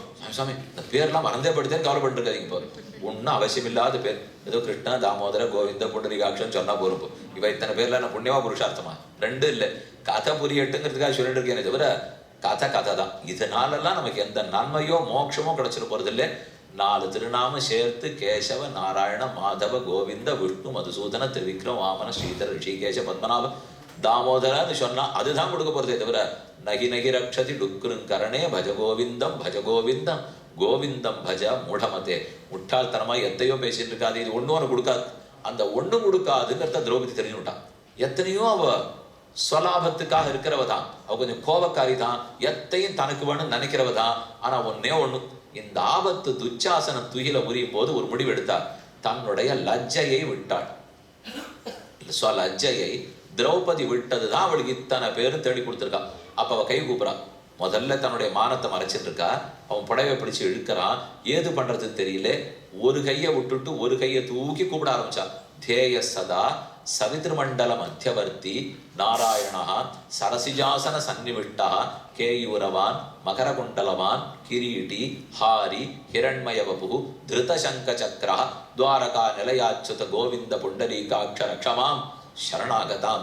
ஹே புண்டரீகாட்ச, ஒவ்வொன்று விழிச்சொல். இங்கேது கூப்பிடுறாவள். எங்கேயோ இந்திரபிரஸ்த ஹஸ்தினாபுரத்திலிருந்து இங்கிருந்து அவ்வளவு தூரத்துக்கு நாராயணா சரசிஜாசன சந்நிவிஷ்டா, தாமரையிலே எழுந்துருளி இருக்கிறார். சூரிய மண்டலத்துக்கு நடுவே இருப்பவனே சரசிஜாசன சந்நிவிஷ்டா கேயூரவான் மகர குண்டலவான். கேயூரம் ஒரு ஆபரணம், மகர குண்டலம் ஆபரணம், கிரீடம் ஆபரணம், கிரீட்டி ஹாரி திருத சங்க சக்கர, சங்க சக்கரத்தை பிடித்தவனே, துவாரகா நிலைய அச்சுதனே, கோவிந்தனே, புண்டரீகாட்சனே, தவிக்கிறேன், அபலையாக ஏது செய்வதுன்னு தெரியாமல் 5 கணவன்களும் பார்த்திருக்க யாரொருத்தன் என்னை கூப்பிடுகிறான், துகில் பிடித்து உரிகிறான். இதற்காகவா நான் பிறந்தேன்னு கூப்பிட எங்கேயோ இருக்கிற கண்ணன் துணுக்குன்னு பார்த்தான். கீரை சாப்பிட்றதுக்கு கூப்பிடுறச்சே வராரே, இவ்வளவு பெரிய கூக்குரல் கூட்டாரே, வரலாம் இல்லையா? ஒண்ணுமே இல்லை, துர்வாசர் கூப்பிட்டாருனா அங்கிருந்த கீரையை கொடுக்கூடாதா? அதுக்கு அங்கேருந்து வந்து கீரையை கொண்ட சொல்லி 10 பாத்திரம் தேய்ச்சாலான்னு பார்த்து அதுக்கு வேண்டிய பிரசாதத்தை சாப்பிட்டு இத்தனையும் பண்ணியிருக்காரு. அப்ப இருந்த இடத்துல வரமாட்டார், ஆனா வந்திருக்கலாம். ஆனா வராததற்கு காரணம், முதல்ல கண்ணன் வந்திருந்தான்னா 5 பாண்டவர்கள் தலையை வெட்டியிருப்பார். ஏன்னா அவருக்கு என்ன கோபம்னால், எப்ப இவ சரணம்னு ஒரு வார்த்தை சொல்லிட்டாலோ அதுக்கப்புறம் என் சொத்து. யார் ஒருத்தன் சரணம்னு சொல்லிட்டானோ அது பகவானுடைய சொத்து, எப்படியுமே அவர் சொத்து. ஆனா சரணம்னு சொல்லிட்டா கண்டிப்பா சொத்து. அது தெரிஞ்ச உடனே நான் என் சொத்து வச்சு ஆடினேன், தோத்துட்டேன்னு பார்த்துருக்கானே இந்த அர்ஜுனனும் பீமசேனனும், எவ்வளவு பெரிய குற்றவாளி. என் சொத்துன்னு உடனே வில்ல உரின்னு வந்திருக்க வேண்டாமா? அப்போ கேட்டிருந்தா என்ன சொல்லியிருக்கணும்? எப்ப கண்ணனை கூப்பிட்டாலும் அவ சொத்து, இனிமே எனக்கு கவலை இல்லை, என்னை பத்தி கவலை இல்லை, என் வார்த்தையை பத்தி கவலை இல்லை, காப்பாத்துவே நின்று இருந்தால் அப்ப கண்ணனுக்கு ரொம்ப பிரியமா இருந்திருக்குமா. என் சொத்துன்னு சொன்ன அப்புறமா அவனுதுன்னு நினைச்சிருந்தானே முட்டாள். வந்திருந்தா முதல்ல சக்கராயுதம் அவன் தலையை வெட்டியிருக்கும். அவ வெட்டினா இதே திரௌபதிக்கு ஆபத்தா போயிருக்கும். அவ கேட்கறதே என்ன காப்பாத்து, குடும்பத்தை காப்பாத்துனுட்டு இவர் வந்த வேகத்திலே சக்கரத்தை விட்டு 5 பேருக்கு தலையே போயிருந்தால் முதல்ல இவா தலையை வாங்கிட்டு போறான், அடுத்தது பீஷ்ம துரோணர் தலை போயிருக்கும். என்னமோ பெரிய தர்மபுத்திரன் நீ தார்மிகன்னு சொல்லிட்டு இருக்கேன், ஒண்ணுமில்லை, இவ்வளவு பெரிய அனர்த்தம் நடந்துட்டு இருக்கு, நீரா பார்த்துட்டு இருக்கேன்னு தலையை விட்டுட மாட்டாரா? அதுவும் அல்ல, இது இந்த திரௌபதிக்கு ஆபத்து வந்துடக்கூடாதுங்கிறதுக்காகத்தான் வராமலே இருந்துட்டார். வந்திருந்தா இவர்கள் தலையும் போயிருக்கும். ஒரு கையை தூக்கி கூப்பிட்டா போறல, இன்னும் துகில் போறது. இருகையும் விட்டேனோ திரௌபதியை போலே, 2 கைகளையும் விட்டாள். துவாரகா நிலையாச்சுத கோவிந்த புண்டரீகாட்ச ரக்ஷமாம் சரணாகதாம் பிரார்த்திக்க துகில் பறந்தது. திரௌபதிக்கு ஆபத்திலே புடவ சுரந்தது. திருநாம வைபவமிரே. திரௌபதிக்கு ஆபத்துல புடவ வந்தது எதனாலே? நாம வைபவம். கோவிந்தான்னு கூப்பிட்டாலும் இல்லையோ, அவர் எடுத்த ஒரே முடிவு, அந்த கோவிந்தாங்கிறது இந்த கழுத்திலேன்னு வந்திருக்கு, அங்கதான் இந்த திருமங்கல்ல சரடு தொங்குறது. அதுக்கு ஒரு ஆபத்து வராம நான் பார்த்துப்பேன். எந்த கழுத்திலே அந்த கோவிந்தான்னு கூப்பிட்டாலும் ஒரே ஒரு சொல், அவ கூப்பிட்டது இவ்வளவுதான். அதை பெரிய கடன் வாங்கினா போல கண்ணன் நினைச்சிருக்கான். இவ கோவிந்தான்னு கூப்பிட்டுட்டா இவ கேட்கிற அத்தனையும் நாம பண்ணித்தான் ஆகணும். இவளுக்காக இவர் கடன்களை ரட்சிக்கணும். தேரோட்டியா வந்தாரே, தேருக்கு முதலாளியானவர், உலகத்துக்கே சொந்தக்காரர், தேரோட்டியா வருவரா இவளுக்காக, தூது நடப்பரா இவளுக்காக, கீதை சொல்லுவரா இவளுக்காக, என்ன பண்ணாலும் இவளுக்காக. எல்லாம் திரௌபதியினுடைய விரித்த குடல் முடிக்காம இருக்கிறது காணாமைக்காக. கண்ணனுக்கு திரௌபதியை பார்த்தா அவ எப்பவும் சீவு முடித்து சிங்காரிச்சுட்டு இருக்கணுமா. சாயங்கால வேலை அப்படி தலை ஆத்தி எண்ணெய் தலை நாழியாச்சு, திரௌபதி சீக்கிரம் முடிஞ்சுக்கோ, ரொம்ப நாழியா விரிச்சு கொண்டிருக்கேன்னு வரும். இப்படி சொல்லிட்டு இருக்கவருக்கு மொத்தமா விரிச்சுட்டு இருந்தா தாங்குமா? அப்படின்னா அவள் இடத்துல அத்தனை அன்பையும் பாசத்தையும் வச்சிருக்கார். இது நிஜமாவே பெருசு. ஏன்னா நாம கண்ணனிடத்துல பாசம் வைக்கிறது பெருசு இல்லை, அவர் நம்ம இடத்துல வச்சிருக்கணுமே. சாமி உங்களுக்கு எல்லாம் இந்த நாட்டுக்கு ஜனாதிபதியை தெரியுமோ? ரொம்ப நாளா தெரியுமே. அவருக்கு உங்களை தெரியுமோ? அது தெரியாது சாமி. எங்களுக்கு அவரை தெரியும், நான் என்ன லாபம்? இப்போ அவருக்கு என்ன தெரிஞ்சா லாபமா, எனக்கு அவரை தெரிஞ்சா லாபமா? மற்ற 2 பேரும் சத்தியவதி ஆகட்டும் பார்க்கவே இல்லை கண்ணனை, குந்தி ஆகட்டும் கண்ணனை பார்த்தா தான் தேடின்னு போனா, ஆனா திரௌபதியை தேடின்னு தான் கண்ணன் வந்திருக்காரு. அதுதான் அவளுக்கு இருக்கிற பெருமை. இப்போ கண்ணனாலேயே தேடப்பட்டவள் திரௌபதி. அவள் கூப்பிட்டது ஒரே ஒரு வார்த்தை, துவாரகா நிலையாச்சுத கோவிந்த புண்டரீகாட்ச ரக்ஷமாம் சரணாகதாம். அந்த திரௌபதி கண்ணனிடத்துல பிரார்த்திக்கிறாள். உத்தரையனுடைய கர்ப்பத்துக்கு அஸ்வத்தாமானுடைய ஆயுதத்தால் ஆபத்து வந்துரு போல் இருக்கு, தேவரீர் தான் ரட்சிக்கணும்னு சரணாகதி பண்ண அவர் பிரதிகை பண்றார். தேவ் பதேது பிருத்திவி சீரியேது ஹிமவான் சகிலி பவேது சுஷ்யேது தோயநிதி கிருஷ்ணே நமே மோகம் வச்சோ பவேது. கண்ணன் பண்ணியிருக்கிற ஒரே பிரதிகை இது. ராமன் எத்தனையோ பிரதிகை பண்ணுவார், நான் சத்தியவாக்கியம் சத்தியவாக்கியம் ராமோ திருநாவிபாஷிதேன்னு சொல்லிட்டே இருப்பார். இது கண்ணன் சொல்றது, திரௌபதி நீ ஒண்ணு கேட்டிருக்கியே, எல்லாரும் என்ன பொய்யன் பொய்யன்னு சொல்றா, உங்கள்கிட்ட என் மெய்ய சொல்றேன் கேட்டுக்கோ. அவள்கிட்ட ரொம்ப அத்தரங்கமா சொல்றா, தேவ் பதேது, ஆகாசம் இடிஞ்சு விழாது திரௌபதி, விழட்டுமே. ஒரு நாள் சமுத்திரம் வத்தாது, வச்சட்டமே. பூமி பிளக்காது, பிளக்கட்டமே. ஹிமாச்சலம் பேர்ந்து போயிடாது, பேரட்டமே. இந்த 4 லோகத்துல நடக்காது. இந்த 4 நடந்தாலும் இதோ உன் பேர்ல ஆணையிட்டு சொல்றேன், கண்ணனுடைய வார்த்தை ஒரு நாளும் பொய்யாக போகாது போகாது போகாது என்று என்னமோ தெரியல கண்ணன் பிரதிகம் பண்ணிருக்கார். திரௌபதியை வச்சிருந்தால் அத்தனை ஆசை அவள்கிட்ட இருக்கு. ஒரே காரணம், கட்டியா பிடிச்சாலும் இல்லையோ சரணம்னு நின்றபடியால். அப்ப 3 பேருக்கு வித்தியாசம் பார்த்துட்டோம்.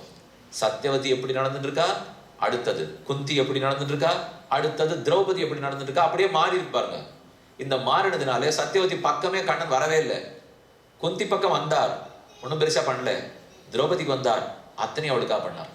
அப்ப இந்த 3 கதாபாத்திரத்துக்குள்ளே 3 பெண்களுக்குள்ளேயே வித்தியாசத்தை காட்டுறாலும் இல்லையோ, ஒவ்வொரு பெண்ணும் அத்தனை தூரம் பகவானிடத்துல நம்பிக்கையோட சரணம்ங்கிற சொல்லோட அவரை தாராளமா கூப்பிடுறதோடு இருக்க வேண்டும். என்னமோ வீட்டுக்காரியம் மட்டும் பார்க்கணும் இல்லை, பலமே பக்தி தான் பலம்னு தெரிஞ்சுக்கணும். ஏதோ குடும்ப பொறுப்பை பார்த்துப்பே வேலைக்கு போயிட்டு வருவேன் இல்லை, பக்தி தான் பலம்ங்கிறத கண்டிப்பா தெரிஞ்சுக்கணும். அப்ப இந்த கணவன்கள் 5 பேரும் இத்தனை தப்பு பண்ணியிருந்தாலும், ஆனா திரௌபதிட்ட ஒரு நல்லது இருந்திருக்கேன், பேசுறா, ருக்மிணி தேவியோட உட்காந்து பேசிச்சே, இத்தனை தூரம் உன்னை கை விட்டுட்டாலே கணவன், நீ விட்டுட்டியான்னா அதை எப்படி விடுவேன், என் பதிவிரதா தர்மம் அதை விட்டு கொடுத்துருமா, அது இருக்கவே தானே கண்ணனுக்கு இவ்வளவு தூரம் பிடிச்சிருக்கு. அப்ப நானும் அந்த தர்மத்தோட இருந்திருக்கேன், அதனாலதான் கண்ணனுக்கு பிடிச்சிருக்குனால். இப்ப இந்த நாள் இது சொன்னா கேட்டுப்பாடா, இத்தனை தப்பு தான் கணவன் இடத்துல, ஆனாலும் விட்டுடக்கூடாதுதான், விவாகரத்துங்கிறது பேச்சு வரக்கூடாதுதான். ஏன்னா சனாதன தர்மத்துல அதுக்கு மந்திரம் இல்லை, என்ன பண்ணணுங்கிறதே தெரியாதா இருக்கு. இப்போ புனகா திருமணமா பேச்சு பிரிவே கூடாதுன்றால சுவாமி. அதுக்கப்புறம் அப்புறம் கல்யாணம் பண்றதை பத்தி இப்போ அதில் ஒருத்தனுக்கு ஒருத்தி புரிஞ்சுக்கணும். அந்த காலத்துக்கு ஒருத்தனுக்கு பலர் இருந்திருக்கலாம், அதை நம்ம ஆச்சாரியர்களே இந்த கலியுகத்துல ஒத்துக்கவே இல்லை. ஒருத்தனுக்கு ஒருத்தின்னு தான் வச்சிருக்கா. அந்த ஒருத்தியும் கடைசி மூச்சு வரைக்கும் கூடத்தான் இருந்தாங்க. அது தப்போ தவறோ பகவானிடத்துல பிரார்த்தித்துன்னா திருத்தப்படும். கொஞ்சம் விட்டு கொடுத்தா தான் வாழ்க்கை. அது விட்டே கொடுக்காமல் அனைத்திலும் சரியா இருக்கணும்னா யாருமே வாழ்ந்திருக்கிறதா தெரியல. உண்டு, மகாலட்சுமியும் பகவான் இது வேணா வச்சுக்கலாமே தவிர வேற அவரே விட்டு கொடுத்து தான் வாழ்ந்துட்டு இருக்கார். ஏன்னா இப்ப யாரோ ஒருத்தரை பத்தி பேசுறா மகாலட்சுமி, இந்த பிள்ளை தப்பு தான், ஆனா நான் சொல்றேன் ஏத்துக்கணும்னா, சரி நீ சொல்றேன் ஏத்துக்கிறேன். இப்படித்தானே நான் மோட்சம் பண்ணிருக்கேன், நீங்க மோட்சம் பண்ணிருக்கேன், இல்லைன்னா போவோமா, நானும் நீங்களும் மோட்சம் போறோம்னா பண்ண தப்பு எல்லாத்தையும் மகாலட்சுமி பார்த்து சரி சரி விடும். இவன் இப்படித்தான் இருக்க போறான், உங்க கருணையை பாரும், எதுக்கு இவனுடைய குற்றத்தை போய் பார்த்துட்டு இருக்கீங்கன்னா அவருக்கு ரொம்ப தெம்பாடு. நம்ம தேவி நம்ம கருணையை பார்க்க சொல்றா, குற்றம் பார்க்க வேண்டாங்கிற, மன்னிப்போம் என்ன உடனே முடிவெடுக்கிறாள் இல்லையோ. அப்ப அந்த பேசுறது அவளால் தான். அங்கேருந்து ஒரு பெண் ஆரம்பிச்சு வைக்கிறாள். இவன் மோட்சம் போறதுக்காக சிபாரிசு பண்றதுலேருந்து ஒரு பெண். அதனால எல்லாம் ஆவதுதான் அவளால் இருக்க போகுது. நேத்தே சொன்னேன், அழிவது அதர்மம், அழிவது பெண்ணாலேன்னு வச்சுக்கணும்.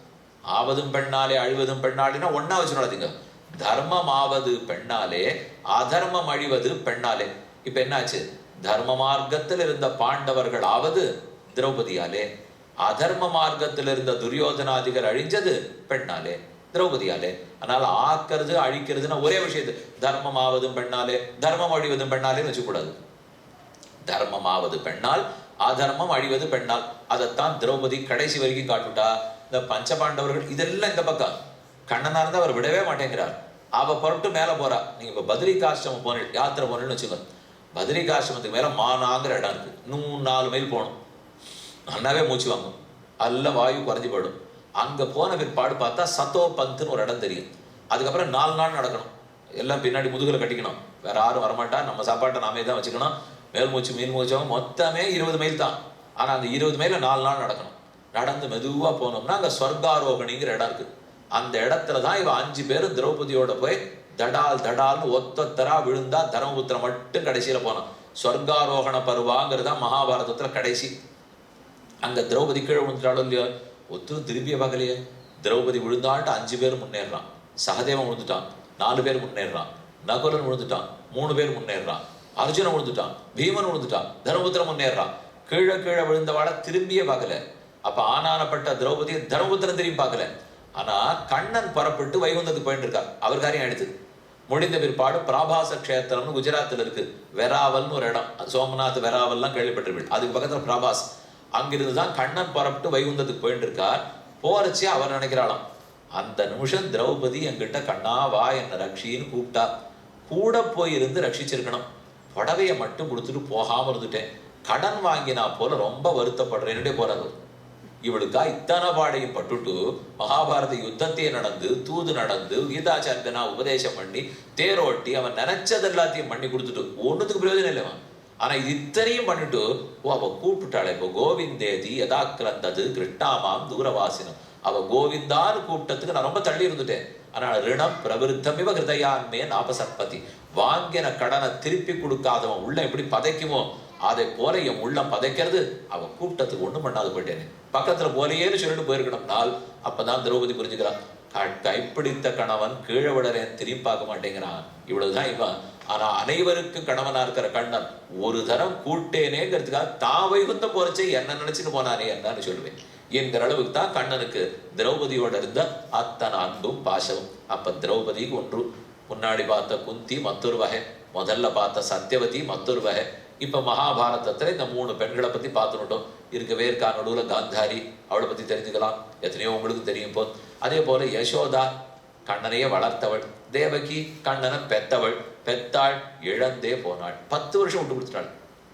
பெத்தாளை தவிர எல்லாம் தெய்வனங்கை யசோதை பெற்றனள், தனக்கு இல்லை நந்தன் பெற்றனன் நல்வினை இல்லா நங்கள்கோள் வசுதேவன் பெற்றிலனே. தேவகி புலம்பிய புலம்பலாக குலசேகராழ்வார் புலம்பிட்டார். ஏறுமலர் பூங்குழல் 1000 மாதம் 10 பாசுரம் பாடினார். அதுக்கப்புறம் தான் சொல்றது, ஓ நான் ரொம்ப பாடுபட்டிருக்கேன் போல் இருக்கு, கண்ணனை அனுபவிக்கவே முடியல. தாயரில் கடையாயின தாயே காணு இனி உண்டுமாறு, காண நான் பார்க்கணும்னு ஒன்று இருக்குமானால் காணுமாறி நீ உண்டனில் அருளே.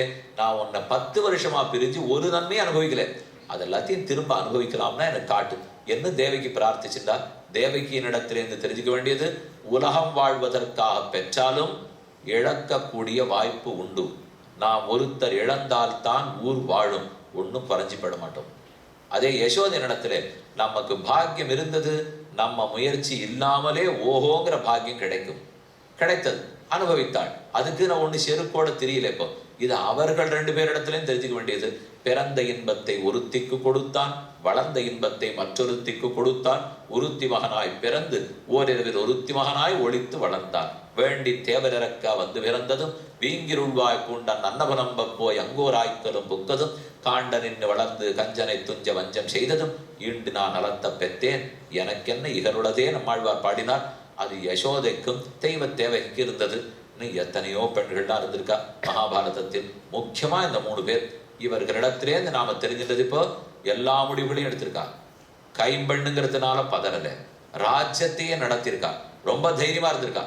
ஆனா எங்க விட்டுட்டார்கள்னால் கிருஷ்ண பக்தியும் குரு பக்தியும் குறைவு சத்தியவதி நடத்து. கிருஷ்ண பக்தி குரு பக்தி அதிகம், ஆனா தேர்ந்தெடுத்து கூப்பிடலே குந்தி நடத்தே. கிருஷ்ண பக்தியே வடிவெடுத்தவள், கிருஷ்ணான்னு பேர் பெற்றவள் திரௌபதி. இந்த 3 பேருக்காகவும் பகவான் என்ன பண்ணாருங்கிறதே இன்றைய விஷயமாக அனுபவிக்கிறதுக்கு ஒரு பாக்கியம் கிடைச்சது. மேன்மேலும் இவர்களுடைய அருளும் நமக்கு கிடைக்கணும், கிருஷ்ணானுகிரகம் கிட்டட்டும். பகவத்கீதை என்ன சொல்லியிருக்கு, சஹஸ்ரநாமம் என்ன சொல்லியிருக்குங்கிறதை நன்கு தெரிய வரட்டும் என்று பிரார்த்தித்து கொண்டு, பிருந்தாரண்ய நிவாசாய பலராமானுஜாயச்ச ருக்மிணி பிராணநாதாய பார்த்த சூதாய மங்களம்னு சொல்லி அமைகிறேன்.